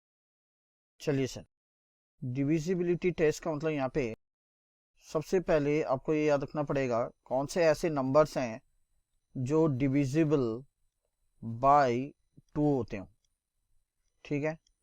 तो बच्चों ऐसे नंबर जिनके आखिरी digit, a number in which last digit is या तो 0 हो, या आपका 2 हो, 4 हो, 6 हो, या 8 हो। समझ में आया बच्चों, मतलब ऐसा कोई भी नंबर जिसका आखिरी डिजिट 0 2 4 6 8 है, तो समझ लेना वो 2 से डिविजिबल है। जैसे मान लो एग्जांपल मैं लेता हूँ, एग्जांपल अगर हम लेते हैं 3 2 5 6 8, आखिरी अगर हम देखें क्या यहाँ पे 8 है, आ रहा है नहीं, तो इसका मतलब ये पूरा नंबर जो है ना 3 2 5 6 8, ये 2 से डिविजिबल है बच्चों, ठीक है, ये आपने ध्यान रखना है। उसके बाद डिविजिबिलिटी टेस्ट हम देखेंगे 3 से, डिविजिबल बाय 3। तो ऐसे नंबर, ठीक है, जिनका डिजिट्स का जो सम है अगर वो 3 से डिविजिबल हो, तो पूरा नंबर भी 3 से डिविजिबल होता है, ठीक है। तो यहाँ पे क्या, the sum of digits of a number is divisible by 3। अब जैसे एक एग्जांपल लेते हैं, ठीक है, ये एक नंबर है 537। अब आप कैसे चेक करेंगे कि ये पूरा नंबर जो है 3 से डिविजिबल है या नहीं है, तो उसको चेक करने के लिए ये जो डिजिट्स है इसका क्या करना है, सम करना है ना। कैसे सर, 5 + 3 + 7 करो, कितना आ रहा है, 7 3 10 5 15 15। अब 15 जो है वो 3 से डिविजिबल है बच्चों, 3 5 या 15 आपको पता है, जी सर है। तो इसका मतलब ये जो पूरा नंबर है 537 ये भी 3 से डिविजिबल होगा बच्चों, ठीक है ना। तो कुछ नहीं था, बड़ा सिंपल है। अब आते हैं बच्चों हम डिविजिबल बाई 4 कौन से होंगे, अगर किसी भी नंबर का जो लास्ट 2 डिजिट्स है, ठीक है, अगर वो 4 से डिविजिबल है तो पूरा नंबर भी 4 से डिविजिबल जाएगा, ठीक है। क्या बोला मैंने, last 2 digits of a number is divisible bye 4। जैसे मान लो मैंने ले लिया एक 6, एक 2 और 4 ले लिया, तो ये आखिरी के 2 डिजिट देखो 2 और 4, क्या ये 4 से डिविजिबल है, जी सर है, 4 6 जा 24 है ना। तो इसका मतलब ये जो पूरा नंबर है 624 ये भी 4 से डिविजिबल होगा, ठीक है। तो ये सारा डिविजिबिलिटी टेस्ट कहते हैं बच्चों इसे। अब आखिरी है हमारा डिविजिबल बाय 5। अगर last digit is, last digit of a number लिखो, last digit of a number, short में लिख दो नंबर है ना, ऑफ अ नंबर इज 0 और 5। अगर बोला आखिरी जो डिजिट होता है एक नंबर का अगर वो 0 या 5 है तो समझ लो वो पूरा नंबर 5 से डिविजिबल होगा। जैसे सर 1860, अब ये पूरा नंबर है 1860, इसका आखिरी डिजिट क्या है, 0 है। तो इसका मतलब मैंने ये समझाया था कि अगर आखिरी डिजिट 0 है तो ये पूरा नंबर जो है 1860 ये 5 से डिविजिबल होगा। उसी तरीके से 835 आखिरी डिजिट क्या है, 5 है इस नंबर का, तो ये पूरा नंबर 835 भी जो है वो 5 से डिविजिबल होगा बच्चों। तो ये था हमारा डिविजिबिलिटी टेस्ट, ठीक है, कुछ नहीं था, बड़ा सिंपल तरीके से मैंने आपको समझाया। अब इसके ऊपर हमने क्या करना है, क्वेश्चंस करने हैं कुछ। क्या बोला है, find probability that number would be divisible by 4। हमें प्रोबेबिलिटी फाइंड आउट करनी है, ठीक है, किसकी, हाँ नंबर की, दैट वुड बी जो 4 से डिविजिबल जा रहा हो। फॉर्म्ड यूजिंग डिजिट्स किससे बनाना है, 3 5 2 से। तो बच्चों आपको पता है जब प्रोबेबिलिटी निकालते हैं तो दो चीजों का ध्यान रखना है, एक फेवरेबल आउटकम और एक टोटल आउटकम। तो सबसे पहले हम बात करेंगे टोटल आउटकम की, ठीक है। टोटल आउटकम क्या आएगा, अब देखो ये 3 ही डिजिट है, तो मैं टोटल आउटकम अगर बनाऊं तो बताओ क्या, तो इन तीनों में से इसको 3 तरीके से फिलअप कर सकता हूं मैं, इस घर को फिर कितने तरीके से, 2 तरीके से, है ना। 3 में से मैंने कोई भी एक नंबर यहाँ बिठा दिया तो क्या रह गए, 2 ही रह गए ना अब, तो यहाँ पे 2 तरीके से फिलअप कर सकता हूँ और इसको एक तरीके से। तो अगर मैं देखूं 3 2 6, तो ये जो टोटल आउटकम आ रहा है वो मेरा क्या आ रहा है सर, वो 6 आ रहा है। अब आएगा हमारा फेवरेबल आउटकम जो हमें मांगा गया है, ठीक है। अब हमारा यहाँ पे आएगा फेवरेबल आउटकम, ठीक है बच्चों, समझ में आ रहा है फेवरेबल आउटकम क्या। अब यहाँ पे हमें कंडीशन क्या बोली, देखो कि ऐसा नंबर बनाना है जो 4 से डिविजिबल हो, और 4 की प्रॉपर्टी अभी हमने क्या पढ़ी थी, आखिरी के 2 ऐसे डिजिट होने चाहिए नंबर के जो 4 से आते हो, 4 के टेबल में आते हो, है ना, डिविजिबल हो। तो चलिए देखो यहाँ पे अगर मैं आखिरी 2 डिजिट 3 और 5 बिठाता हूं तो क्या पूरा नंबर 4 से डिविजिबल होगा, नहीं होगा सर, क्योंकि 35 तो आता ही नहीं है 4 के टेबल में। अब अगर मैं 3 और 2 लूं, अगर यहाँ पे मान लो मैंने सपोज 3 बिठा दिया, यहाँ 2 बिठा दिया, ये जगह फिक्स हो गई अब, तो ये क्या डिविजिबल है 4 से, जी सर है, 4 8 जा 32, ठीक है। तो ये 2 जगह मैंने फिक्स रख दी आखिरी में, है ना, 2 प्लेसेस में। तो अब मेरे पास एक ही नंबर बचेगा, तो इसको मैं कितने तरीके से फिलअप कर सकता हूँ, एक ही तरीके से कर सकता हूँ, है कि नहीं है। और क्या केसेस बन सकते हैं, उसके बाद 5 3 क्या बिठा सकता हूँ मैं, ये मान लो फर्स्ट केस है, ये तो हो सकता है एक फर्स्ट केस, और ये आ जाएगा हमारा सेकंड केस, 1 2 3। अब यहाँ देखो 5 3 नहीं हो सकता है, 5 2 बिठा सकते हैं आखिरी में, हाँ कर सकते हैं सर, है ना। अगर हम 4 से डिवाइड करेंगे 4 1 जा 4 और 4 3 जा 13 4 जा सॉरी हाँ 13 4 जा 52, ठीक है, आ रहा है ना, जी सर। तो ये डिविजिबल है, तो यहाँ पे 2 जगह फिलअप कर दिए ऑलरेडी, फिक्स रखेंगे हम, तो इधर भी एक ही तरीके से फिलअप कर सकते हैं। तो ये एक केस होगा और इधर से एक केस आएगा, क्योंकि ये तो फिक्स रहेंगे, इनको नहीं गिनना है। तो इसको एक तरीके से और इसको एक तरीके से। तो क्या है, दो ऐसे नंबर होंगे, ठीक है, 352 से दो ऐसे नंबर बनेंगे जो 4 से क्या हो, डिविजिबल हो। ठीक है, और कुछ केसेस नहीं बन सकता। देखो 2 3 नहीं हो सकता, 2 5 नहीं हो सकता है। ठीक है, तो ये हमारा फेवरेबल आउटकम के लिए आ गया, है ना। कितने फेवरेबल आउटकम आ गए, 2 आ गए। एक हमारा ये ऊपर और एक हमारा ये। तो अब अगर हम प्रोबेबिलिटी निकालें इवेंट की, जो भी मतलब मांगा है, तो उसके लिए क्या होगा, फेवरेबल आउटकम अपन टोटल आउटकम, फेवरेबल आउटकम हमारा 2 है और टोटल आउटकम हमारा 6 है, विच इज इक्वल टू 1/3। ठीक है, तो उम्मीद करता हूँ ये समझ में आ गया होगा। कुछ भी नहीं था, बड़ा सिंपल सा क्वेश्चन था बच्चों। चलिए अगला क्वेश्चन देखते हैं। अब क्या बोला है, find probability that number would be divisible by 4 formed using digits. ठीक है, अब ये डिजिट्स लेने हैं। तो सबसे पहले तो क्या निकालना है, अभी जस्ट हमने समझा है, टोटल आउटकम।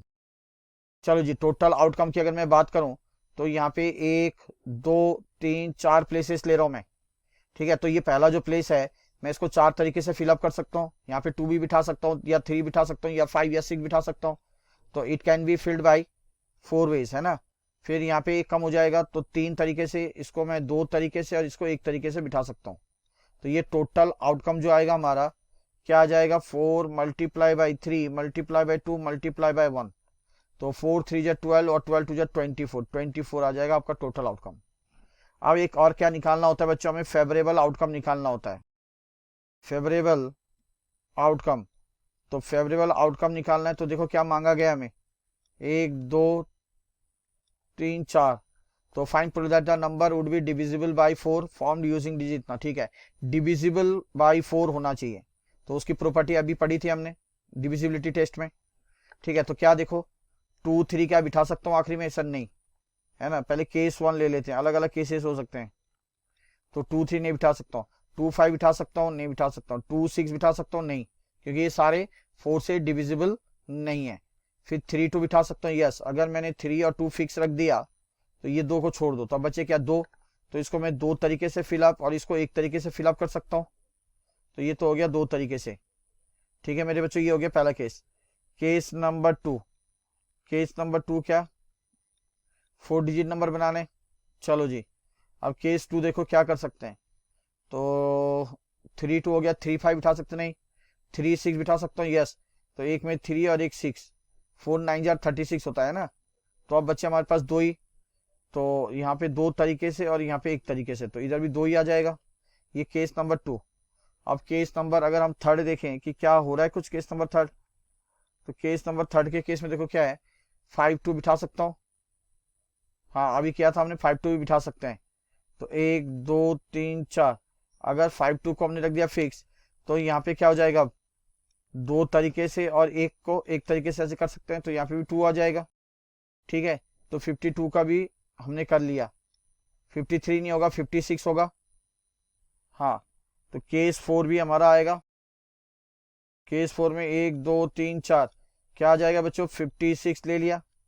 ठीक है, तो अब हमारे पास 2 ही बचे हैं, तो इसको 2 तरीके से और इसको 1 तरीके से, तो यहाँ पे भी 2। तो ये टोटल कितना हो जाएगा, 2 2 4 5 6 7 8, तो ये 8 हो जाएगा। ठीक है, ये फेवरेबल आउटकम कितना आ जाएगा, 8। तो सीधा सीधा अगर प्रोबेबिलिटी निकालेंगे अभी इस इवेंट की, तो इस इवेंट की प्रोबेबिलिटी जो आएगी वो आएगी 8/24। दैट इज 8 1 जार 8 8 3 जार 24, 1/3 जो है इसका फाइनल आंसर आएगा। ठीक है बच्चों, तो इस टाइप के क्वेश्चन पूछे जाएंगे। उम्मीद करता हूँ आप लोग को समझ में आ गया होगा अच्छे से। तो चलिए बच्चों, अब देखने जा रहे हैं हम क्या, क्वेश्चन बेस्ड ऑन कार्ड्स। ठीक है, बहुत ही इंपॉर्टेंट टॉपिक है ये।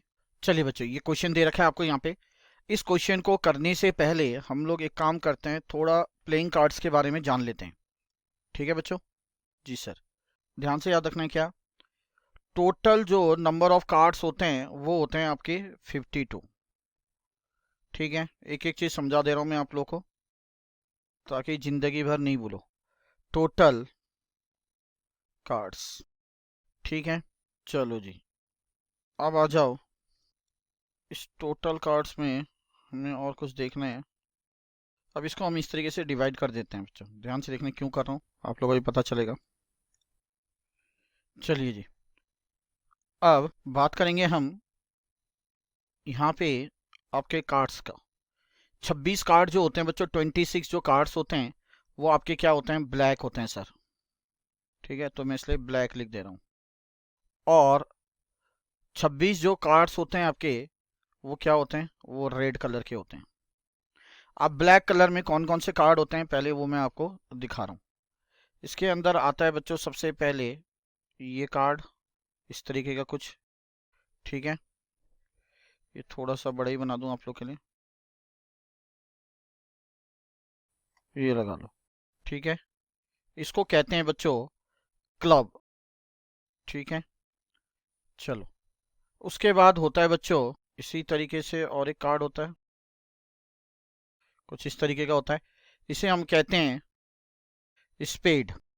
ठीक है, तो ये क्लब हो गया और ये स्पेड हो गया। अब क्लब को अगर मैं, चलो हिंदी में ही बता देता हूँ, हिंदी में अगर हम बात करें तो इसको कहते हैं हम लोग क्लब को चीड़ी। ठीक है, और स्पेड को हम कहते हैं बच्चों हुकुम। ठीक है, ये ध्यान रख लो। चलिए, तो ये हो गया ब्लैक में। टोटल कितने होते हैं मैंने कहा था सर, ये टोटल होते हैं 26, अभी बता रहा हूँ। और रेड में होते हैं 26, तभी 26 + 26 52 कार्ड्स आ गए। तो अब टाइप्स ऑफ कार्ड मैंने आपको दिखाया, ये टाइप्स ऑफ कार्ड बता रहा हूँ। ये दो मैंने बता दिए, ये ब्लैक कलर के होते हैं। अब रेड में आ जाते हैं। अब सबसे पहले रेड की अगर मैं बात करूं तो इस तरीके का आपको कार्ड देखने को मिलेगा। चलिए, इसे हम कहते हैं डायमंड, ये होता है डायमंड। और अगर हिंदी में बात करूं तो इसे कहा जाता है ईंट। ठीक है, उसके बाद एक होता है आपका हार्ट, दिल। ठीक है, इस आकार का एक आपको कार्ड देखने को मिलता है। चलिए, मैंने पूरा डिटेल में समझा दिया। ये क्या है, आपके टाइप्स ऑफ कार्ड्स हैं। ये आपके आ गए इधर टाइप्स ऑफ कार्ड्स। तो कितने टाइप का देख लिया हमने? हमने देख लिया बच्चों 4 टाइप्स का। एक है हमारा क्लब, एक है हमारा स्पेड, ठीक है, एक है डायमंड और एक है हार्ट। अब ये सारे क्या होते हैं, 13 13 13 13 होते हैं। ठीक है, ये 13 इन नंबर्स होते हैं, ये आपके 13 होते हैं। फिर डायमंड हो गया 13 और हार्ट हो गया 13। तो इन सबको मिलाकर आपका तब जाके ये कार्ड बनता है 52। इतना समझ में आ गया? अब इसमें कुछ फेस कार्ड होते हैं। फेस कार्ड क्या होता है मैं अभी आपको बता रहा हूँ। ठीक है, अब हम देखेंगे फेस कार्ड यहाँ पे। ठीक है, आराम से समझो। जिन पे चेहरे बने होते हैं उनको क्या कहते हैं हम? Face card. फेस कार्ड्स में क्या क्या आते हैं? सबसे पहले यहाँ पे आ जाएगा किंग। क्या आएगा मेरे बच्चों? किंग। ठीक है, उसके बाद क्वीन, और फिर होता है एक जैक। किंग मतलब यहाँ पे हो गया आपका क्या, राजा। ठीक है, हिंदी में राजा कहेंगे या बादशाह कहेंगे। क्वीन मतलब हो गई रानी। और एक आता है जैक जो कि कहलाता है आपका गुलाम। ये सब समझ लिया तो फिर आप आराम से क्वेश्चंस निकाल लेंगे। अब यहाँ पे देखो, ठीक है, सब में क्या होता है, एक राजा इसमें भी होगा, एक राजा इसमें भी होता है, इसका भी एक राजा, इसका भी एक राजा, इसकी एक रानी, इसकी एक रानी, इसकी एक रानी, इसकी एक रानी। यहाँ पे एक गुलाम, स्पेड का एक गुलाम, डायमंड का एक गुलाम और हार्ट का एक गुलाम। ठीक है, ये तो होते हैं। तो ये कितने हो गए टोटल अगर आप बात करोगे तो सर ये टोटल आपका आ रहा है कितना, 1 2 3 4 5 6 7 8 9 10 11 12। तो जो फेस कार्ड्स हैं वो हमारे कितने हो गए बच्चों, वो 12 हो गए। समझ में आ गया होगा आप लोग को, अच्छे से आ गया जी सर। अब होता है बच्चों हमारा एक S card. S card, S card को हम लोग कहते हैं क्या, इक्का। ये हो गया इक्का। ठीक है, अब एस कार्ड क्या है, मैंने कहा इसमें भी एक होता है, इसमें भी ये होता है, सब में क्या होंगे, एक एक इक्का होता है। ठीक है, दैट इज एस कार्ड बोलते हैं जिसे हम। तो इसमें एक, इसमें एक, इसमें एक और इसमें एक। तो कितने होते हैं ये हो गए 4। 4 एस कार्ड्स होते हैं, सबके एक एक। ठीक है, ये था पूरा कार्ड के बारे में जो मैंने आपको बताया। एक बार फटाफट बताता हूँ। 52 होते हैं टोटल नंबर ऑफ कार्ड्स मेरे बच्चों। ये 4 टाइप्स के होते हैं। पहला टाइप हो गया आपका जो क्लब कहते हैं जिसे हिंदी में चीड़ी। ठीक है, दूसरा स्पेड जिसे हुकुम कहते हैं। नेक्स्ट आ गया आपका, ये ब्लैक में होते हैं, 13 13 होते हैं, तो ये टोटल मिलकर 26 हो गए। रेड की बात करूं तो इसमें डायमंड जिसे ईंट, और एक होता है हार्ट जिसे हम दिल कहते हैं। तो इन दोनों में भी 13-13 मिलाकर टोटल 26 हो गया। तो ये 26 और 26 ये टोटल ऊपर 52 आ गया।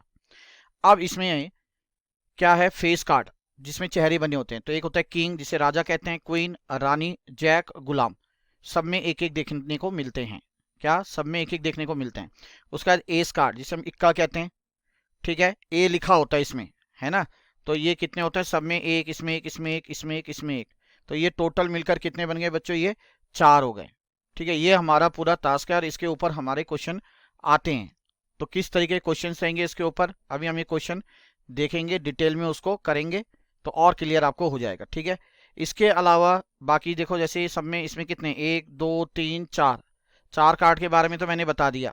और टोटल उसके बाद क्या क्या आते हैं सब में, 2 आता है, फिर 3 आता है, 4 आता है, 5 आता है, 6 आता है, 7 आता है, 8 आता है, 9 आता है। कितने हो गए, 1 2 3 4 5 6 7 8 और 10, 9 और 10 11 12 13। ठीक है, तो ये 4 कार्ड के तो सबके मैंने आपको बता दिए थे। इसके अलावा रिमेनिंग जो कार्ड्स होते हैं वो उसमें ये लिखा होता है। अब समझ में आप लोग को अच्छे से आ गया होगा।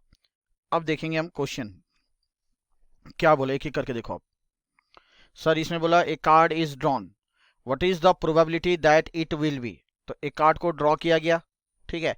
अब प्रोबेबिलिटी क्या फाइंड आउट करनी है कि वो जो कार्ड है ना रेड कलर का होना चाहिए। तो बच्चों एक एक करके करते रहे मेरे साथ। प्रोबेबिलिटी क्या, जो कार्ड है वो क्या होना चाहिए, रेड कलर का। तो हमें पता है फॉर्मूला क्या होता है, नीचे दो टोटल आउटकम। तो टोटल कार्ड्स कितने मैंने आप लोग अभी बताए थे, याद करिए। सर टोटल कार्ड्स 52 बोले आपने, तो ये 52 टोटल नंबर ऑफ कार्ड्स तो नीचे आ जाएगा। मांगा क्या, रेड कलर बोला है। तो रेड कलर के अगर कार्ड्स देखें तो कितने होते हैं सर, 26 होते हैं, दिख रहा है। तो ये 26, तो 26 1 जार 26 और 2 जार होता है 52। दूसरा आ जाओ अब, दूसरा हमारा क्या है, प्रोबेबिलिटी क्या बोला है, S of black colour. Black colour का एस बताना, एस मतलब इक्का। तो टोटल कार्ड्स तो 52 हो जाएगा। अब बताओ बच्चों, ब्लैक कलर में एस, तो ये दोनों ही ब्लैक कलर के हैं। तो ब्लैक कलर में एस कितने हो गए, एक ये और एक ये, 2 ही हो गए जी सर। तो कितना हो जाएगा, 2/52। तो यहाँ पे हो जाएगा 2 1 जा 2, 2 26 जा 52, 1/26। क्लियर है बच्चों, अच्छे से आ गया। नेक्स्ट क्वेश्चन देखो, सी क्या बोला है बच्चों, प्रोबेबिलिटी क्या करना है, फाइंड करना है, जैक ऑफ किसका, रेड कलर का। चलो जी, रेड कलर का जैक, आ जाओ। रेड कलर में ये है। अब जैक देखो कहाँ है, ये जैक, रेड कलर में जैक कितने हो गए सर, एक ये और एक ये, हो जाएगा। कितने हो गए, 2 ही हो गए, ठीक है, 2 गुलाम हो गए। चलो, तो 2 upon total cards 52 which will be equal to 1/26। 2 से कैंसिल कर रहा हूँ तो मैं।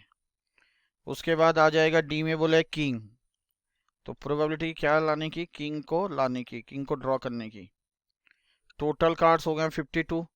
अब किंग क्या कितने होते हैं देखो, किंग इसमें 1 2, इसमें 1 3 4, ठीक है। हाँ, कौन से टाइप के कार्ड का किंग ये नहीं बोला है, तो किंग सभी को लेना है आपको, तो 4 हो जाएगा, ठीक है।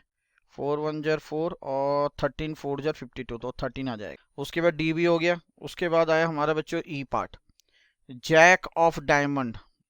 क्या निकालने हमें, प्रोबेबिलिटी जैक किसका, ऑफ डायमंड का, डायमंड का जैक बोला है। क्या हो जाएगा देखिए, टोटल तो आ जाएगा बच्चों 52 और जैक ऑफ डायमंड, डायमंड का है ये दिख रहा है, तो जैक का है ये की तो आ रहा ही है, एक ही होगा, तो 1/52, ठीक है। आखिरी में क्या बोला आपको, प्रोबेबिलिटी किसकी निकालनी है बच्चों, स्पेड का बोला है। अब देखो स्पेड कहाँ है, आपको दिखाया था स्पेड, ये स्पेड कितने होते हैं इस पर, टोटल कार्ड्स 13 है ना, सिर्फ स्पेड लिखा है तो हमें टोटल कार्ड्स बताने। तो 13/52, तो ये हो जाएगा 13 1 जार 13, 13 4 जार 52। तो ये सारे किस टाइप के क्वेश्चंस आ सकते हैं, ये मैंने आपको बता दिया। क्वेश्चन में यही पूछा जा सकता है कि जो फेस कार्ड है वो कितने होते हैं। तो फेस कार्ड क्या हो जाएगा आपका, उस केस में फेस कार्ड आप लिखेंगे 12 है और डिवाइड बाय क्या करेंगे 52 टोटल नंबर ऑफ कार्ड्स। तो उम्मीद करता हूँ कि अच्छे से आप लोगों को समझ में आ गया होगा। मैंने डिटेल चीज़ आपको बता दी कि क्या क्या ज़रूरतें होती हैं कार्ड्स के रिगार्डिंग। चलिए बच्चों,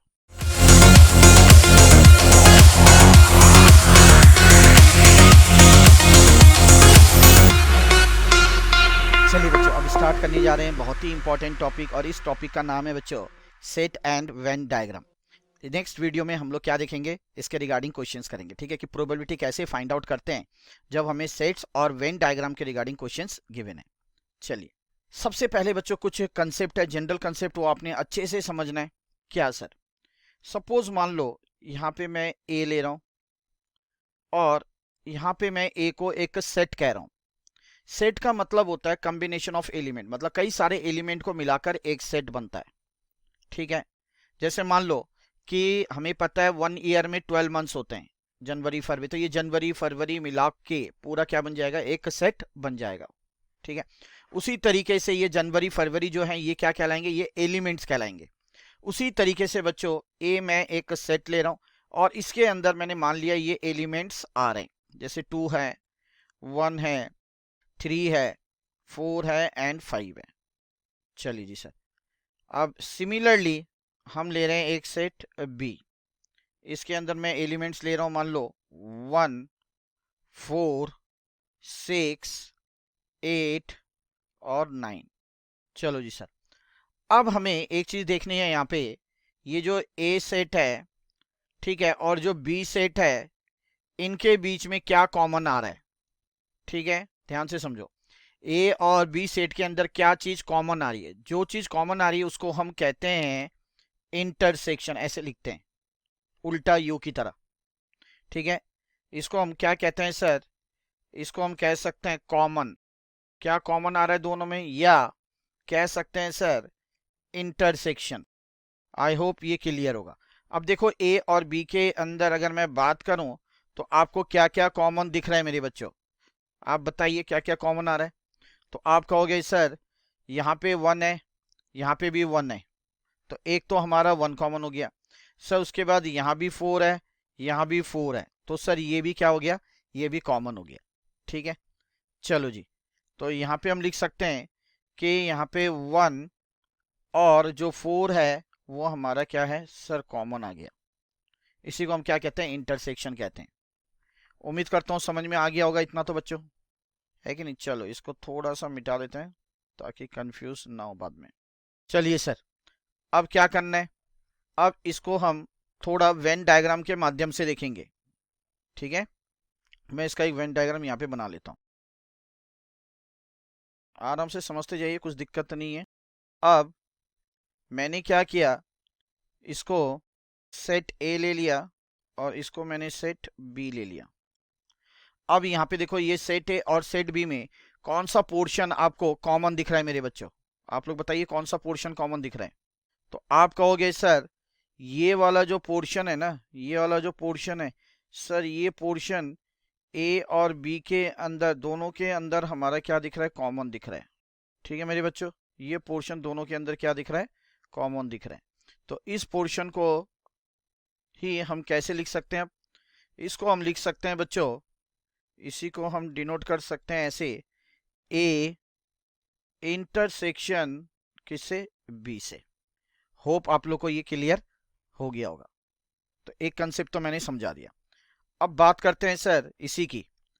अब हमें अगर बोला है ए, अब ये इस तरीके से अगर बना है और बी यहाँ पे ले रहे हैं, तो ये जो साइन है ये क्या इंडिकेट करता है अब सर, ये इंडिकेट करता है यूनियन, ठीक है। यूनियन क्या है सर, यूनियन का मतलब ए और बी में जितने भी एलिमेंट्स हैं सारे को कंसीडर किया जाएगा, ठीक है।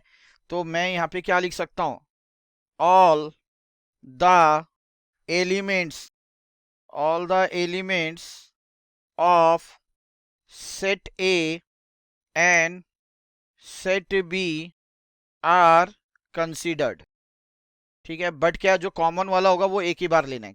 कैसे सर, तो देखो, तो इसमें हम लोग क्या करेंगे, सबसे पहले आप लोग करने का तरीका देखो, समझ लो, इजी समझा रहा हूं। सबसे पहले दोनों में जो कॉमन था वो लिख दो, 1 और क्या है सर 4 था। उसके बाद देखो सेट ए में और क्या एलिमेंट बचा है, तो एक तो रह गया 2 सर, एक रह गया 3, एक रह गया 5। सेट बी में देखो अब क्या रह गया 1 4 तो हो गया, तो सर 6 रह गया, 8 रह गया और 9 रह गया। तो अगर आप देख सकते हो जितने एलिमेंट्स ए और बी में थे सारे ले लिए, और सिर्फ ध्यान रखना कॉमन वाले को क्या लेना है, एक ही बार लेना है। ठीक है, take common element from both the set, from both sets once, मतलब एक ही बार लेना है कॉमन एलिमेंट। तो अब अच्छे से समझ में आ गया, ये है आपका क्या कहलाता है, यूनियन कहलाता है। अब बच्चों एक सिंपल सा फॉर्मूला है जो आपको नोट करना है, ए यूनियन बी क्या होता है। ठीक है, ए यूनियन बी, और यहां पे हम एन लिख रहे हैं, एन का मतलब हो गया नंबर। कैसे समझेंगे इसको, यहाँ पे number of elements in set A कितना है, तो आप कहोगे सर 1 2 3 4 5, अच्छे से समझाया था मैंने ये। Sir number of elements in set B कितना आ रहा है, तो आप कहोगे सर 1 2 3 4 5, यहाँ पे 5। उसके बाद number of elements in A intersection B जो है कितना आ रहा है, ए इंटरसेक्शन बी में जो नंबर ऑफ एलिमेंट्स आ रहा है सर वो 2 आ रहा है। तो यही अब फॉर्मूला क्या आता है, number of elements in A union B is equal to number of elements in A plus number of elements in B, ये आपको याद रखना पड़ेगा बच्चों, और माइनस कर देते हैं नंबर ऑफ एलिमेंट्स, ठीक है, ए इंटरसेक्शन बी जो दोनों में कॉमन आ रहा है। तो अब ना यहाँ पे मैं चेक कर रहा हूँ क्या ये सच में ये फॉर्मूला अप्लाई हो रहा है इस केस में। तो देखो बच्चों, तो number of elements in set A कितना था 5 है sir, number of elements in set B कितना है, ये भी 5 है, माइनस कर देंगे जो कॉमन जा रहा है, कॉमन क्या था, दो ही एलिमेंट थे सर 2, तो which is equal to sir 5 और 5 10, 10 में से 2 गया तो सर 8 आ रहा है। अब यहाँ पे ये चेक करो आप क्या इसमें 8 आ रहा है, क्योंकि ये भी तो सेम आना चाहिए, LHS इक्वल टू RHS। तो यहाँ पे number of elements in A union B जो है क्या आना चाहिए, तो 8 आना चाहिए, 1 2 3 4 5 6 7 8, यस 8 आ रहा है सर। तो इसका मतलब ये भी आपका इधर भी 8 आ रहा है। ठीक है, तो कंसेप्ट आई होप ये आप लोग को अच्छे से क्लियर हो गया होगा, कोई भी दिक्कत नहीं आ रही होगी। ठीक है, अब कुछ हम वेन डायग्राम बनाएंगे बच्चों, ताकि जब आप क्वेश्चंस करें ना, कभी भी इस टाइप के क्वेश्चंस में अटकते हो तो वेन डायग्राम बना लो और अपने फटाफट क्वेश्चन सारे सॉल्व कर लोगे आप, प्रोबेबिलिटी के जो सेट्स के ऊपर पूछे जाते हैं। चलिए तो करते हैं बच्चों वेन डायग्राम के ऊपर, है ना, आराम आराम से समझना, बहुत इंपॉर्टेंट टॉपिक है, बार बार कह रहा हूं।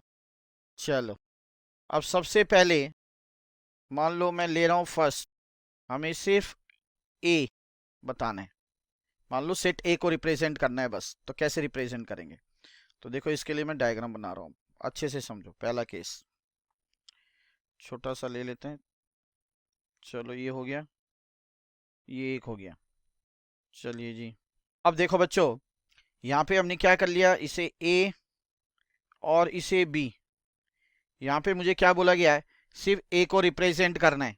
तो उसके लिए बच्चों आपको क्या करना है, ये जो पोर्शन दिख रहा है जो मैं शेड कर रहा हूँ, ध्यान से देखना है, ये जो पोर्शन है, ठीक है, जो मैं ये शेड कर रहा हूँ, ठीक है, ये अंदर का कॉमन वाला पार्ट भी, ठीक है, ये आपका क्या कहलाएगा, ए कहलाएगा। क्या कहलाएगा सर, ए कहलाएगा। क्लियर है जी सर। अब बच्चों अगर हम दूसरे की बात करें अब, कि सिर्फ बी, ठीक है, अब यहीं से कर लेता हूँ एक एक करके। सेकेंड, अब सिर्फ बी के लिए बनाना है सर, तो कैसे करेंगे, चलो जी अब हम ले रहे हैं सिर्फ बी। चलो जी, तो अब यहाँ पे ये A and this is my B, तो अब बी बोला है, बी से रिप्रेजेंट, तो क्या करेंगे, ये वाला पोर्शन जो देखो दिख रहा है, ये कॉमन जो आ रहा है ये भी रहेगा, और बी के अंदर ये सारा जो मैं शेड कर रहा हूँ ये रिप्रेजेंट हो जाएगा आपका किसके लिए बच्चों, बी के लिए। होप क्लियर है। चलो अब नेक्स्ट करते हैं सर थर्ड। अब थर्ड करेंगे हम, अब करेंगे बच्चों सिर्फ अगर हमें बोला है ओनली ए, सिर्फ ए बोला है, ध्यान रखना, क्वेश्चन को अच्छे से समझो। अब ओनली ए बोला है, तो इस केस में क्या हो जाएगा? तो ओनली ए के केस में बच्चों अब देखना है आप लोगों ने, ए है, तो जब ओनली ए बोला होगा तो उस केस में सिर्फ हमें ये वाला पार्ट लेना है, ठीक है। हमें कॉमन वाला पार्ट नहीं लेना है, क्यों? क्योंकि कॉमन वाले पार्ट में क्या बी भी इंक्लूड है ना, कॉमन है दोनों में, समझ में आ रहा है? तो ओनली ए सिर्फ आपका ये आएगा। तो ओनली ए अगर हम ये चीज निकालना चाह रहे हैं जो मैंने शेड किया, तो कैसे आ सकता है आप लोग बताइए, दिमाग लगाओ। तो आप कह सकते हो कि सर हम ये आसानी से कर सकते हैं, कैसे? अभी किया था आप लोगों ने, याद करिए। तो सर अगर आप यहाँ पे ए में देखो, ये पूरा ए को डिनोट कर रहा है, तो सर ये ए को डिनोट कर रहा है पूरा, पूरे इस ए से जो फर्स्ट डायग्राम बनाया, इस पूरे ए से सर अगर मैंने ये कॉमन वाला पार्ट को माइनस कर दिया, ए है सिर्फ, इससे अगर मैंने सर कॉमन वाला पार्ट कर दिया, तो कॉमन वाला पार्ट क्या था हमारा? कॉमन क्या होता है अभी हमने देखा था, ठीक है। तो हमने क्या देखा था? कॉमन वाला पार्ट क्या देखा था? ये देखा था कॉमन वाला पार्ट, है कि नहीं है? चलो, तो अब देखो तो क्या करेंगे, हमारा जो ए था ये फर्स्ट डायग्राम में देखो, ये पूरा इससे माइनस कर रहा हूं, एन ले लो, नंबर ऑफ एलिमेंट्स मान लो कुछ भी है, माइनस कर देंगे एन ए इंटरसेक्शन बी, क्योंकि कॉमन वाला पार्ट जो है उसको हमें नहीं लेना है। तो कहने का मतलब है जो ओनली ए है, ओनली ए को हम ऐसे भी रिप्रेजेंट कर सकते हैं। क्या ये क्लियर है बच्चों? Is it clear to all of you? हाँ, तो इसके लिए आप कर सकते हो एन ए, जो ए के अंदर जितने भी एलिमेंट आ रहे थे उससे माइनस कर देंगे कॉमन वाला जो ए और बी के अंदर आ रहा है। जी सर, अच्छे से आ गया। आते हैं अब हम फोर्थ। अब अगर आपको बोले ओनली बी, तो कैसे करेंगे? तो ओनली बी के लिए भी आ जाते हैं। अब बोला है ओनली बी, तो ये हमारा ये है, तो ओनली बी के लिए क्या करोगे बच्चों, आप लोग बताओ। सर अब तो आ गया, हाँ जी बहुत बढ़िया। तो ये कॉमन वाला पार्ट छोड़ देना है, ये वाला जो पार्ट आएगा, ये वाला पार्ट ये आ जाएगा आपका बी के लिए, ठीक है, ये वाला पार्ट। अंडरस्टूड बच्चों? जी सर। तो इसके केस में हम लोग अब क्या लिख सकते हैं? अगर हमें बोला है ओनली बी बोला है, और काफी इंपॉर्टेंट कंसेप्ट है ये, काफी बच्चों को दिक्कत होती है, कोशिश कर रहा हूँ आराम से समझाऊं। तो यहाँ पे ये हो जाएगा सिर्फ हमारा क्या, number of elements in set A, इसमें number of elements in set B, इसका ओनली बी बोला है, तो क्या करेंगे, जो बी में आ रहे हैं जितने भी एलिमेंट उससे माइनस कर देंगे कॉमन वाला, तो N B intersection A, A intersection B हो या बी इंटरसेक्शन ए हो, सेम है, कोई दिक्कत नहीं है। तो बच्चों ये चार वेन डायग्राम आपको अच्छे से समझ में आ गए होंगे। चलिए और कुछ देखते हैं थोड़ा और, ताकि अलग अलग टाइप्स के क्वेश्चन भी आप आसानी से कर पाओ। अब सर अगर आपको बोले, ठीक है यहीं पे कर लेते हैं, अगर अब आपको बोलते हैं ए कंप्लीमेंट, ये जो डैश दे रखा है ऊपर दिख रहा है, इसको कंप्लीमेंट कहते हैं। इस कंप्लीमेंट का मतलब क्या होता है? ए को छोड़कर, किसको? ए को छोड़कर। तो कैसे बनेगा ये ए को छोड़कर? तो देखिए आराम से, चलो जी यहाँ पे कर लेते हैं। अब आपको बोला है ए को हटाकर, ये आपका ए, अब ए को छोड़कर मतलब क्या होगा, खुद सोचो, थोड़ा दिमाग लगाओ। तो सर ए को छोड़कर मतलब ये जो ए वाला पार्ट है, ए वाला पार्ट क्या था, ये कॉमन वाला पार्ट भी था और ये पूरा था, तो इस ए को छोड़कर जितना बचेगा वो कहलाएगा ए कंप्लीमेंट, ठीक है। तो कहने का मतलब सर ये सारा आएगा, यस ये सारा आएगा, ये भी आएगा, ये भी आएगा, ये भी आएगा, ये भी आएगा, ये भी आएगा, ये सारा, ठीक है। ध्यान से समझो, इसको छोड़कर जो हो रहा है। तो उम्मीद करता हूँ समझ में आ गया होगा, अब आराम से आ रहा होगा, ठीक है। ए को छोड़कर ये सारा बाहर का भी ये एरिया बच रहा है जो बॉक्स के अंदर दिख रहा है आपको, ठीक है, ये कहलाएगा आपका ए कंप्लीमेंट, ठीक है। तो अगर नंबर ऑफ एलिमेंट्स निकाल रहे हैं हम, ये ए कंप्लीमेंट बोला है, तो क्लियर है। अब सर अगर हमें बोल दे मान लो ए कंप्लीमेंट की जगह बी कंप्लीमेंट, अब छठे नंबर पे आ जाओ, अब सिक्स नंबर पे, अब बोल दिया मान लो बी का कंप्लीमेंट, तो क्या करोगे? बी को छोड़कर, है ना, इसका मतलब क्या है, बी को छोड़कर। तो चलिए इसमें भी देखते हैं हम लोग, आ जाओ बच्चों।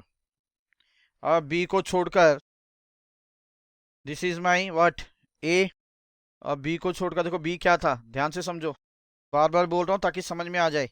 तो कॉमन वाला पार्ट और ये बी, बी क्या था, ये पूरा था ना, इधर देखो डायग्राम नंबर 2 पे। यस सर, तो इसको छोड़कर बोला, तो इसको छोड़कर क्या बच जाएगा सर, ये सारा बाहर का भी आएगा, ठीक है, ये भी आएगा सर, ये भी आएगा सर, ये ये ये सारा आ जाएगा, ठीक है ना। लो जी, एक एक करके मैंने बता दिया आप लोगों को ताकि कहीं भी दिक्कत ना आए। चलो जी, तो यहाँ पे हम कह देंगे, ये तो हो गया number of elements A complement, और यहाँ पे हो गया बी कम्प्लीमेंट। इतना क्लियर है बच्चों? जी सर, अच्छे से आ गया। अब बताओ, थोड़े से और ट्रिकी करते हैं।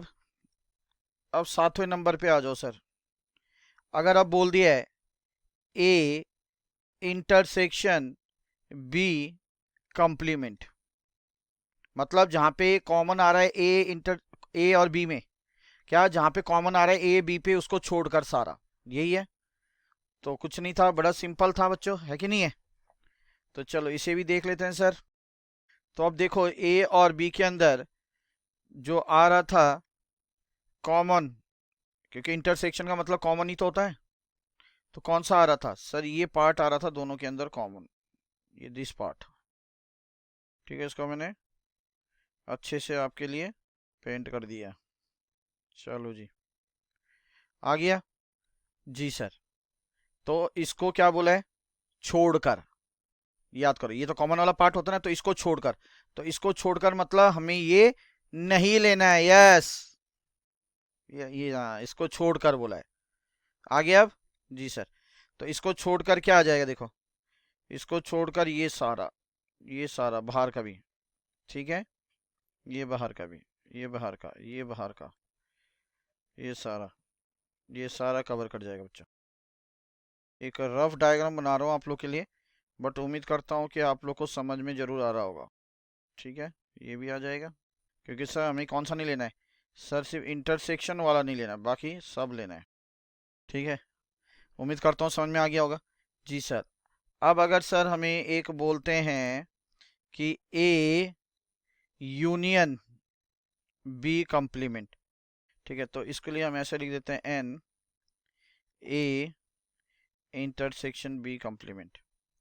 तो इसके लिए क्या करेंगे सर, देखो इसके लिए भी ले लेते हैं, ये यूनियन है सॉरी, है ना, तो ये हमारा ए, अब यूनियन क्या होता है आपको पता ही है कि नहीं, यूनियन मतलब क्या, ए बी सारा लेते हैं, अभी हमने यूनियन का किया था कहीं, यूनियन का नहीं किया, तो यहाँ पे यूनियन का देख लेते हैं पहले, देखो यहाँ पे पहले यूनियन का देख लो। चलो जी, आराम से समझो, ये आपका हो गया ए, दिस इज बी। यूनियन में क्या आ रहा था, यूनियन में हमने बच्चों देखा था कि जो कॉमन था, जैसे 1 और 4, ये कॉमन वाला पार्ट, तो ये कॉमन वाला पार्ट आ ही रहा था, ये देखो ये कॉमन पार्ट आ रहा था। उसके बाद मैंने क्या कहा था, कॉमन पार्ट के बाद ए में जितना एलिमेंट है वो भी लेना है, ठीक है, तो इसका मतलब ए के अंदर जितना एलिमेंट है ये सारा कवर करेगा, ठीक है बच्चों, ये सारा ले लिया, देखो ए के अंदर जितना भी था ये सारा कवर हो गया। और सर उसके बाद जो बी के अंदर जो बचा था वो भी लेंगे, तो वो भी सारा ले लिया, देखो है ना, जो रिमेनिंग था वो दोनों के केस में ये आना था आपका A union B. Am I right बच्चों? Sir yes, n A union B. अब हमें उसमें क्या बोला था, इसको छोड़कर, तो इसको छोड़कर सिर्फ बाहर बाहर का ही रहेगा बच्चों, है कि नहीं, तो इसको छोड़कर मतलब बाहर बाहर का ही रहेगा। तो चलिए बाहर बाहर कर दीजिए, हाँ जी ये हो जाएगा बच्चों, ये जितने भी बाहर बाहर का दिख रहा है आपको ये सारा आ जाएगा। तो ये अगर आप लोगों ने अच्छे से समझ लिया है ना, फिर तो कोई क्वेश्चन करने में आपको कोई नहीं रोक सकता, आसानी से आप कर लेंगे। तो ये आ जाएगा आपका N A union B complement. Complement मतलब उस चीज को छोड़कर, ठीक है। तो ये हमने कितने 1 2 3 4 5 6 7 8 जो वेन डायग्राम में आपके लिए बनाए, ताकि आपको अच्छे से एक एक चीज समझ में आ जाए। तो उम्मीद करता हूँ कि आपको ये समझ में आ गया होगा। अब बच्चों अगर हमारे पास 3 सेट दे रखा है, ठीक है, तो सर उस केस में क्या होगा वो भी थोड़ा बता दो। चलो जी, ये 1.5 एक ले लेते हैं इधर, 1.5 रेडियस का, और एक ले लेते हैं 1.5। अभी हमने ले लिया 3, ध्यान से देखो, ठीक है। अब यहाँ पे क्या ले रहा हूँ, ये मान लो आपका ए है, ये आपका बी है, और ये आपका सी है। बस अभी ऐसे ही समझो इसको, तो सिर्फ समझना है बस, ये बनाने के लिए तो आएगा नहीं आप लोगों को। चलिए जी, अब देखो बच्चों, यहाँ पे एक चीज ध्यान से, यहाँ पे ये जो पोर्शन है तीनों में कॉमन आ रहा है, अगर अच्छे से आप देखो, आ रहा है, ए में भी आ रहा है, बी में भी आ रहा है, और सी में भी आ रहा है। देखो मैंने पूरा अच्छे से सेट कर दिया ये वाला पोर्शन। जी सर। तो पता है क्या इसका फॉर्मूला होता है आपका, अगर हमें N number of elements A union B union C निकालना है, तो इसका सिंपल सा फॉर्मूला होता है, ये भी याद रखना है, n A plus n B plus बच्चों n C minus n A intersection B minus n B intersection C, जहां पे सिर्फ बी और सी मिल रहे हैं, ठीक है। ऐसी जगह जहां पे सिर्फ क्या मिल रहा है, बी और सी मिल रहा है, जहां पे ये क्या ए और बी कॉमन आ रहा है, ठीक है। ये आपकी जगह बोली है। जैसे यहाँ पे ये एरिया देखो, ये मैं दूसरे कलर से कर देता हूँ, ये तो आप लोग को अच्छे से समझ में आ गया होगा। ये मैं येलो लेता हूँ, अच्छा येलो नहीं दिख रहा है, तो यहाँ पे मैं आप लोग का ले लेता हूँ, ये लो, ये दिख रहा है। इस पे कौन मिल रहा है, सिर्फ ए और हमारा बी, तो ये कॉमन आ रहा है, मिल रहा है मतलब कॉमन। तो ये हो गया हमारा जो नीला मैंने बनाया, this is A intersection B, ठीक है। उसके बाद अगर कोई पूछ रहा है बच्चा सर बी और सी इंटरसेक्शन जो कर रहा है वो कहाँ है, तो बी और सी इंटरसेक्शन सी, ये जो रेड बना रहा हूँ मैं, ये रेड वाले पोर्शन में कर रहा है, देखो, ठीक है। कि इससे काफ़ी अच्छी चीज़ें आप लोग को पता चल जाती है, ध्यान रखना। तो ये चीज़ें आ जाएगी बस, ठीक है। ये एरिया हो जाएगा आपका सेट, दिस वन, ठीक है, अंदर का नहीं होगा, ध्यान रखना। तो उम्मीद करता हूँ ये आप लोग को क्लियर है बच्चों। ये अगर वेन डायग्राम एक बार समझ लिया तो फिर तो कोई दिक्कत है ही नहीं। चलो सर, फिर आगे है इसका formula N A N B N C, ये हो गया, फिर माइनस कर देंगे एन सी इंटरसेक्शन ए, और फिर प्लस करते हैं N A intersection B intersection C, जहाँ पे तीनों मिल रहे हैं, ठीक है। तो ये एक फॉर्मूला है, बस ये याद रखना है आपने। जैसे हमने जब 2 ही सेट्स गिवन था तो उसके केस में क्या किया था, 3 सेट के केस में ये होगा। तो होप कि आप लोग को ये जितना भी समझाया है ये आप लोग को अच्छे से समझ में आ गया होगा, ठीक है बच्चों। अब बच्चों नेक्स्ट वीडियो में हम इसके रिगार्डिंग किस तरीके से प्रोबेबिलिटी फाइंड आउट करते हैं जब क्वेश्चन हमारा सेट के ऊपर दिया होता है, तो वो देखने वाले हैं। तो चलिए बच्चों, हम डिटेल में पढ़ चुके हैं सेट्स और वेन डायग्राम्स, है ना। सेट्स क्या होता है, वेन डायग्राम कैसे बनाना होता है, ये सारी चीज़ हमने डिटेल में देख ली है। अब बच्चों इसके रिगार्डिंग हम क्वेश्चंस करने वाले हैं कि सेट्स के रिगार्डिंग अगर क्वेश्चंस आते हैं प्रोबेबिलिटी फाइंड आउट करने के लिए, तो कैसे हमने क्वेश्चन को सॉल्व करना है वो एक एक करके हम डिटेल में देखेंगे। तो चलिए स्टार्ट करते हैं बच्चों हम सबसे पहले क्वेश्चन से। क्वेश्चन नंबर 1 ले लो, इसको थोड़ा सा मैं बड़ा कर देता हूँ आप लोग के लिए। चलिए परफेक्ट है। जी सर, देखो बच्चों क्या बोला क्वेश्चन में। क्वेश्चन कह रहा है कि अ number is selected from first 100 natural numbers, what is the probability that it will be divisible by 4 और 7।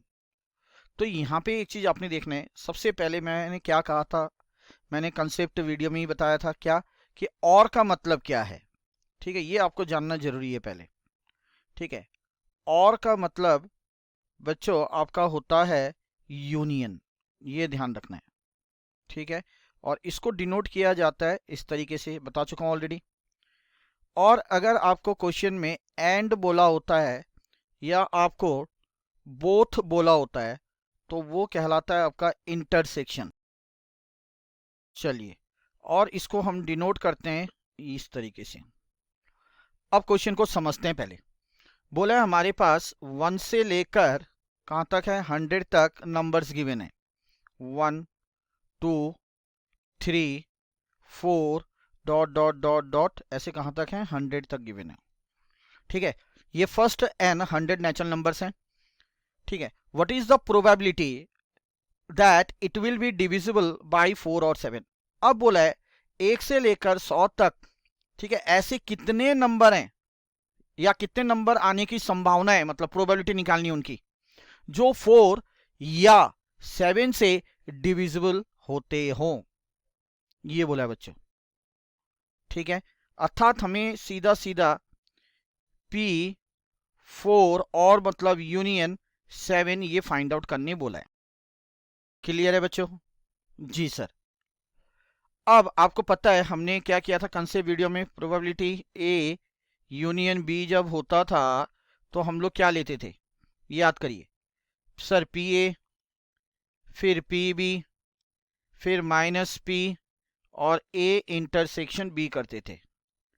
तो बच्चों यहाँ पे भी कुछ ऐसे ही करना है। ये 4 जो है ये ए के रूप में काम करेगा, 7 जो है ये बी के रूप में काम करेगा। तो क्या होगा, प्रोबेबिलिटी, ठीक है, 4 से डिविजिबल जाने के कितनी होंगी ऐसे नंबर, फिर प्लस 7 के लिए, और फिर माइनस, ये आ गया इंटरसेक्शन, मतलब ऐसे कितने नंबर आने की संभावना होंगी जो आपका क्या 4 से भी जाता हो और 7 से भी जाता हो, मतलब 4 के टेबल में भी आ रहा हो और 7 के टेबल में भी आ रहा हो। ठीक है, तो यहाँ पे क्या करना था, 4 इंटरसेक्शन 7 लेना है। ठीक है, तो ये मैंने आपको समझा दिया डिटेल में। अब एक एक करके निकालेंगे हम। तो क्या निकालना है सर, पहले सबसे पहले हमें ये फाइंड आउट करना है। चलिए, तो हमें P4 फाइंड आउट करना है। तो सबसे पहले फॉर्मूला क्या होता है आपको पता है प्रोबेबिलिटी का, कि favourable outcome upon total outcome. तो फेवरेबल आउटकम मतलब ऐसे कितने नंबर हैं जो 4 से डिविजिबल जाते हो। ठीक है, तो मैं यहां पे लिख देता हूं नंबर डिविजिबल बाय 4। ठीक है, तो 1 से 100 के बीच में ऐसे कितने नंबर हैं जो 4 से डिविजिबल जाते हो। तो कैसे करना है बच्चों, इसको बड़ा सिंपल है। देखो टोटल नंबर कितने हैं सर, 100 है, डिवाइड बाय सीधा सीधा 4 कर दो बस, तो 25। तो ये आ जाएगा बच्चों 25। तो चलो अब इसका प्रोबेबिलिटी निकाल सकते हैं। तो फेवरेबल आउटकम आ गया 25, और हमारे पास टोटल जो आउटकम है, कितने नंबर्स गिवन है, टोटल बोला, टोटल आउटकम 100 है, तो यहाँ पे 100। तो ये तो हम निकाल चुके हैं पहली चीज। अब हमें निकालना है, ठीक है, ऐसे कितने नंबर हैं जो 7 से डिविजिबल जाते हो। तो नंबर डिविजिबल बाय 7, तो इसमें भी क्या करना है, टोटल नंबर हो गए सर 100, डिवाइड बाई 7 कर दो, तो ये आ रहा है 14.28। तो डेसिमल के पहले वाला लेना है आपने, ठीक है, डेसिमल के बाद नहीं लेना है। तो ये 14 आ जाएगा बच्चों। ठीक है, तो इस केस में अब क्या होगा, ये फेवरेबल आउटकम हो गया और टोटल आउटकम 100। चलो जी, अब हमें देखो ये भी चाहिए इंटरसेक्शन, मतलब बोथ, अर्थात ऐसा कितने नंबर हैं जो 4 या 7 दोनों से ही डिविजिबल जाते हो। तो चलो, तो नंबर क्या करेंगे अब, डिविजिबल बाय बोथ 4 एंड 7। तो बच्चों इसके लिए क्या करना होता है, ध्यान रखना, ये जो 4 और 7 है इसका ना यहाँ पे प्राइम फैक्टराइजेशन कर लो।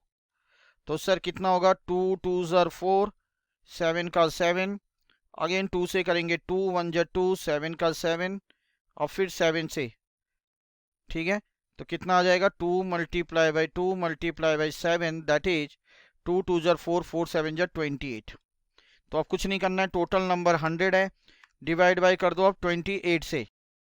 तो ये आ जाएगा बच्चों हमारा 3.57 आ रहा है। मैंने कहा डेसिमल के पहले वाला लेना है बस, तो 3 को लेना है, होल पार्ट को, डेसिमल पॉइंट के बाद नहीं लेना है। तो ये आ गया 3, अर्थात 3 ऐसे नंबर होंगे 1 से लेकर 100 तक जो 4 एज वेल एज 7 से भी डिविजिबल जाते हो। तो ये हो गया हमारा फेवरेबल आउटकम। तो ये ऊपर लिख देंगे बच्चों हम, और टोटल आउटकम हमारा कितना है 100। बस अब हो तो गया। अब सर ये कितना आया, ये आया आपका 25/100 मेरे बच्चों।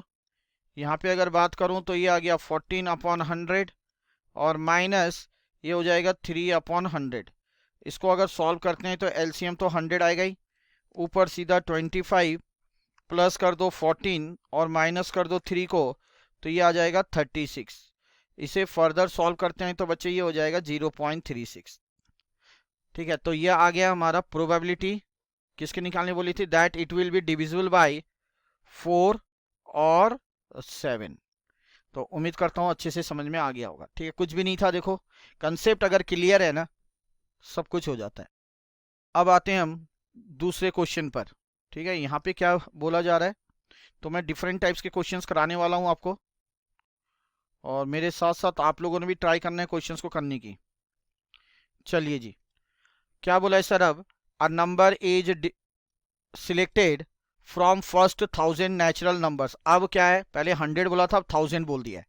तो what is the probability that it will be divisible by both 5 and 9। Both बोला है बच्चों यहाँ पे, और मैंने समझा रखा है कि जब भी बोथ या एंड ये दे रखा होगा, एंड ही ले लो, तो उस केस में आपने इंटरसेक्शन का इस्तेमाल करना है। तो अभी अभी जस्ट हमने किया था इंटरसेक्शन के लिए, देखो ये था ना इंटरसेक्शन के लिए हमने क्या किया था, प्राइम फैक्टराइजेशन किया था। हाँ, तो इसमें सीधा डायरेक्ट यही करना है। तो हमें P5 इंटरसेक्शन 9 है ना, ऐसे नंबर आने की संभावना क्या होगी जो 5 और 9 दोनों से ही डिविजिबल जाते हो। तो ये हो जाएगा बच्चों। तो फॉर्मूला क्या होता है, favourable outcome upon total outcome. Total outcome हमारा बताइए कितना है, कितने नंबर बोले हैं अभी यहाँ पे। सर टोटल आउटकम की बात करूं तो यहाँ पे आपका हो गया मेरे बच्चों 1000। अब फेवरेबल आउटकम निकालते हैं। ठीक है, कितना हो जाएगा बताओ, तो मैंने तरीका क्या बताया था, 5 और 9 का करो प्राइम फैक्टराइजेशन। 3 से जाएगा पहले, 3 3 जा 9, अगेन किससे बच्चों, 3 से, 3 1 जा 3, अगेन किससे, 5 से। तो क्या हो जाएगा, 3 मल्टीप्लाई बाई 3 मल्टीप्लाई बाई 5, तो दैट इज 45। टोटल नंबर्स हो गए अब कितने, 1000 है, 1000 डिवाइड बाई 45, तो ये आ जाएगा 22। तो ये फेवरेबल आउटकम आ गया बच्चों हमारा 22। टोटल आउटकम दे रखा है 1000। बस सॉल्व करो तो क्या हो जाएगा, 0.022 जो है इसका फाइनल आंसर आ जाएगा। कुछ नहीं था, देखो बड़ा सिंपल था। ठीक है, यहाँ पे बोथ बोल दिया था तो डायरेक्ट हमें करना पड़ा, फॉर्मूला लगाने की तो जरूरत ही नहीं है कुछ भी, सिर्फ एक ही फॉर्मूला चलेगा प्रोबेबिलिटी का, कौन सा, favourable outcome upon total outcome. तो फेवरेबल आउटकम क्या था कि ऐसे नंबर जो डिविजिबल जाते हो किससे, 5 से एज वेल एज 9 से, और टोटल आउटकम हमें गिवन ही था 1000। चलिए नेक्स्ट क्वेश्चन देखते हैं बच्चों अब। चलिए नेक्स्ट क्वेश्चन क्या कह रहा है, 800 कैंडिडेट्स हैं for a job, probability graduation की क्या दे रखी है 0.80, प्रोबेबिलिटी ग्रेजुएट और डिप्लोमा कोर्स की दे रखी है 0.10, प्रोबेबिलिटी ऑफ डिप्लोमा दे रखा है कितना 0.20। यहाँ पे क्या बोला है बच्चों, दो चीज देखना है, यहाँ पे एंड बोला है तो समझ लो इंटरसेक्शन। आगे बोला है हमें हाउ मेनी कैंडिडेट्स, कितने ऐसे कैंडिडेट्स हैं, हैव आइदर जिनके पास ग्रेजुएशन या ग्रेजुएशन और डिप्लोमा डिग्री है। ठीक है, यहाँ पे और का मतलब क्या है, और का मतलब हमने अभी जस्ट पढ़ा था कि सर और का मतलब होता है हमारा यूनियन। अब इसको मैं कंसेप्ट वीडियो से कंपेयर कर रहा हूँ। कंसेप्ट वीडियो में हमने क्या देखा था, कंसेप्ट वीडियो में हमने देखा था और का मतलब यूनियन। यूनियन में क्या होता है कि जैसे मान लो ए के अंदर हमारा मान लो 2 है, 3 है, 4 है। ठीक है, बी सेट है एक, इसके अंदर है 3 4 और 5। तो जब हम करते थे यूनियन ए यूनियन बी तो क्या करते थे, जो कॉमन है वो तो लेना ही लेना है, जो बाकी का बच जाएगा। ठीक है, तो कॉमन यहाँ पे जैसे 3 और 4 कॉमन है, बाकी का क्या रह रहा है 2 और 5, तो सब चीज ही लेना है हमने इसमें, यही बताया था बच्चों जी। ठीक है, तो ये होता है हमारा और का मतलब, कि मतलब जो ग्रेजुएशन है वो वाला तो होगा ही होगा, डिप्लोमा डिग्री भी होगा, जो दोनों में कॉमन आ रहा है वो भी होगा। तो अब देखते हैं हम लोग फॉर्मूला क्या है।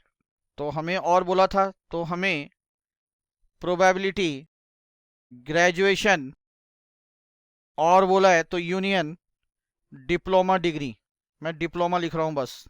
ठीक है बच्चों, तो क्या होता है फॉर्मूला बच्चों, प्रोबेबिलिटी ग्रेजुएशन है ना, ए और बी से कंपेयर करके देखो, ग्रेजुएशन को ए से कंपेयर कर लो, डिप्लोमा को बी से। तो क्या लिखते थे हम, पी ए लेते थे, फिर प्लस पी बी क्या हो जाएगा, डिप्लोमा हो जाएगा, फिर हमारा क्या हो जाएगा बच्चों, माइनस पी ग्रेजुएशन और इंटरसेक्शन क्या हो जाएगा, डिप्लोमा। चलिए अब सर करते हैं एक एक करके। तो ग्रेजुएशन का बोला है क्या 0.80 प्लस डिप्लोमा का दे रखा है 0.20, और एंड का मतलब ही आपका इंटरसेक्शन हो गया, तो ये कितना दे रखा है 0.10, तो माइनस 0.10। तो ये आ जाएगी हमारी प्रोबेबिलिटी ग्रेजुएशन और डिप्लोमा। अब इसे फर्दर सॉल्व करो मेरे बच्चों, तो क्या हो जाएगा देखो, 0.80 प्लस 0.20 माइनस 0.10, तो इट कम्स टू 0.9। तो बच्चों ये आ गया हमारा 0.9। बट क्या हमें प्रोबेबिलिटी फाइंड आउट करने बोली थी? नहीं सर, क्या बोला था? कैंडिडेट। ठीक है, तो क्या करेंगे हम, देयरफॉर ऐसे कैंडिडेट्स हैविंग आइदर ग्रेजुएशन और डिप्लोमा डिग्री। तो कुछ नहीं करना है, क्या करना है, जो आपकी प्रोबेबिलिटी आ रखी है, ठीक है, उसके साथ मल्टीप्लाई कर देना है क्या, टोटल नंबर ऑफ कैंडिडेट्स। तो इसका सीधा फॉर्मूला देखो, याद रख लो अब, total candidates multiply by probability graduation, ठीक है, इंटरसेक्शन किसका, डिप्लोमा। चलो जी, तो ये कितना है, टोटल है ये 800, मल्टीप्लाई कर देंगे, प्रोबेबिलिटी क्या आई थी, 0.9।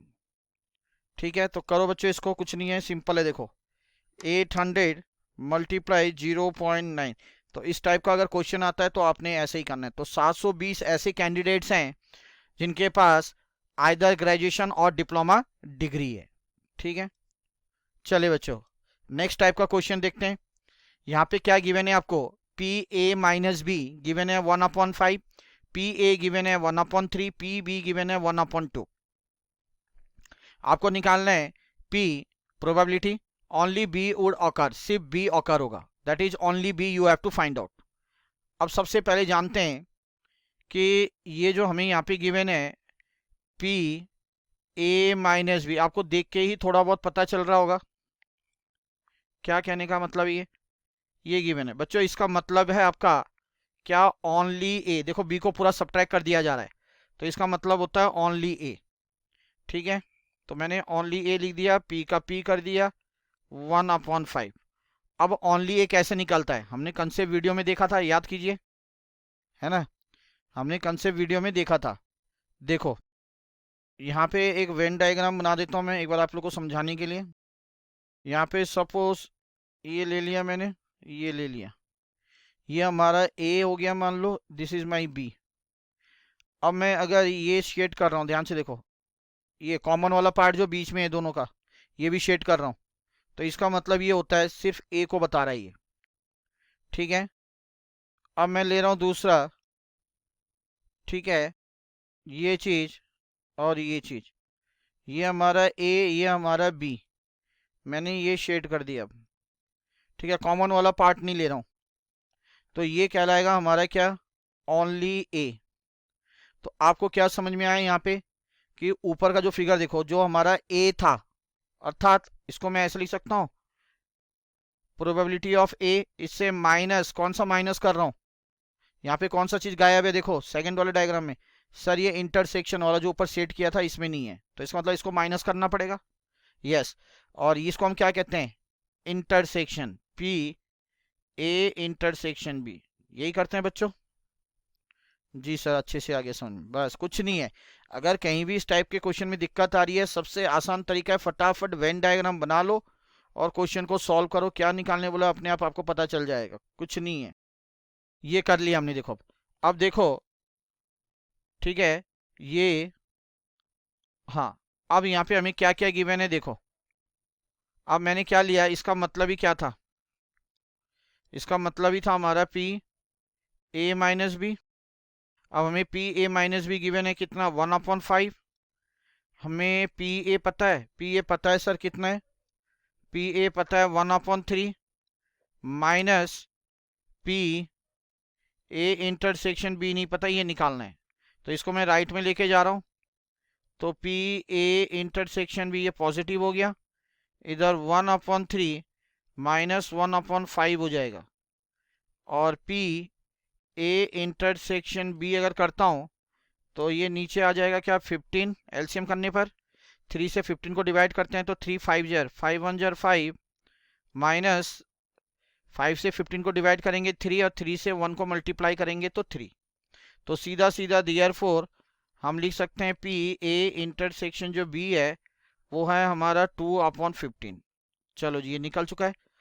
अब हमें क्या बोला है, पी ओनली बी। तो अब हमें प्रोबेबिलिटी निकालनी है। अब क्या बोला है, ओनली बी। तो भैया ओनली बी को अब क्या लिख सकते हैं, याद करो ओनली ए को हमने क्या लिखा था।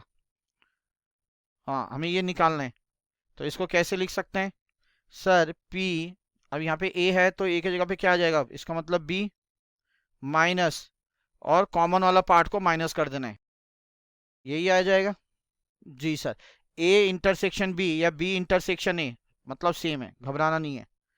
तो पी भी देखो हमें गिवन है क्या सर, ये हाफ गिवन है, और इंटरसेक्शन जो आया था हमारा ए इंटरसेक्शन बी वो 2/15 आया था। तो इसे सॉल्व करेंगे तो ये 30 हो जाएगा, 2 से 30 को डिवाइड करेंगे तो 15, और यहाँ पे 15 आ जाएगा, माइनस 15 से 13 को डिवाइड करेंगे तो 15 2 जार, और 2 से 2 को करेंगे तो 4। तो सिंपली अगर मैं बात करूँ तो 11/30 जो है ये हमारा क्या आ जाएगा, probability of only B. Clear है मेरे बच्चों, आराम से समझो, देखो कुछ नहीं है, बड़ा सिंपल तरीके से मैं ईच एंड एवरी क्वेश्चन आपको डिटेल में बता रहा हूँ ताकि आप लोगों को कहीं भी समझने में दिक्कत ना आए। अब आओ नेक्स्ट क्वेश्चन आता है, ठीक है। Probability A will pass the exam given है आपका 0.80, probability B will pass the exam, B के पास होने की जो संभावना है वो 0.60 है, सी के पास होने की संभावना ये दे रखा है 0.50, उसी तरीके से ए और बी की पास होने की जो संभावना है वो है 0.46। B and C will pass the exam क्या है पॉसिबिलिटी, प्रोबेबिलिटी 0.32। उसके आगे A and C will pass the exam ये गिवन है 0.48। P A B and C will pass the exam इसका है 0.26। हमें बोला है find the probability so that at least. अब यहाँ पे ध्यान रखना बच्चों, जब भी आपको एट लीस्ट बोले, क्या बोलते हैं एट लीस्ट, बार बार मैं हर चीज लिखाते जाऊंगा, घबराना नहीं है। एट लीस्ट का मतलब होता है मेरे बच्चों यूनियन, दैट इज ये साइन, ठीक है। तो बोला find the probability so that at least one of A B and C will pass the exam. चलो, तो क्या निकालना है, सीधा सीधा सर यूनियन निकालना है। तो देखो एटलीस्ट किसी में से एक कम से कम पास रहेगा, चाहे A intersection B, sorry union B union C, यही है एटलीस्ट का मतलब। अब इसका फॉर्मूला आप लोगों को पता है क्या sir, P A plus P B plus P C minus P A intersection B minus P B intersection C minus P C intersection A, और plus P A intersection B intersection C. अब कुछ नहीं करना है, ठीक है। अब सीधा सीधा वैल्यू पुट कर दो, बस बड़ा सिंपल है। ये कितना है सर 0.80, पी बी कितना है 0.60, probability of C will pass the exam का है आपका 0.50, फिर minus A and B will pass, and बोला है तो इंटरसेक्शन यही आ जाएगा, ए बी के बारे में बोला है जी सर।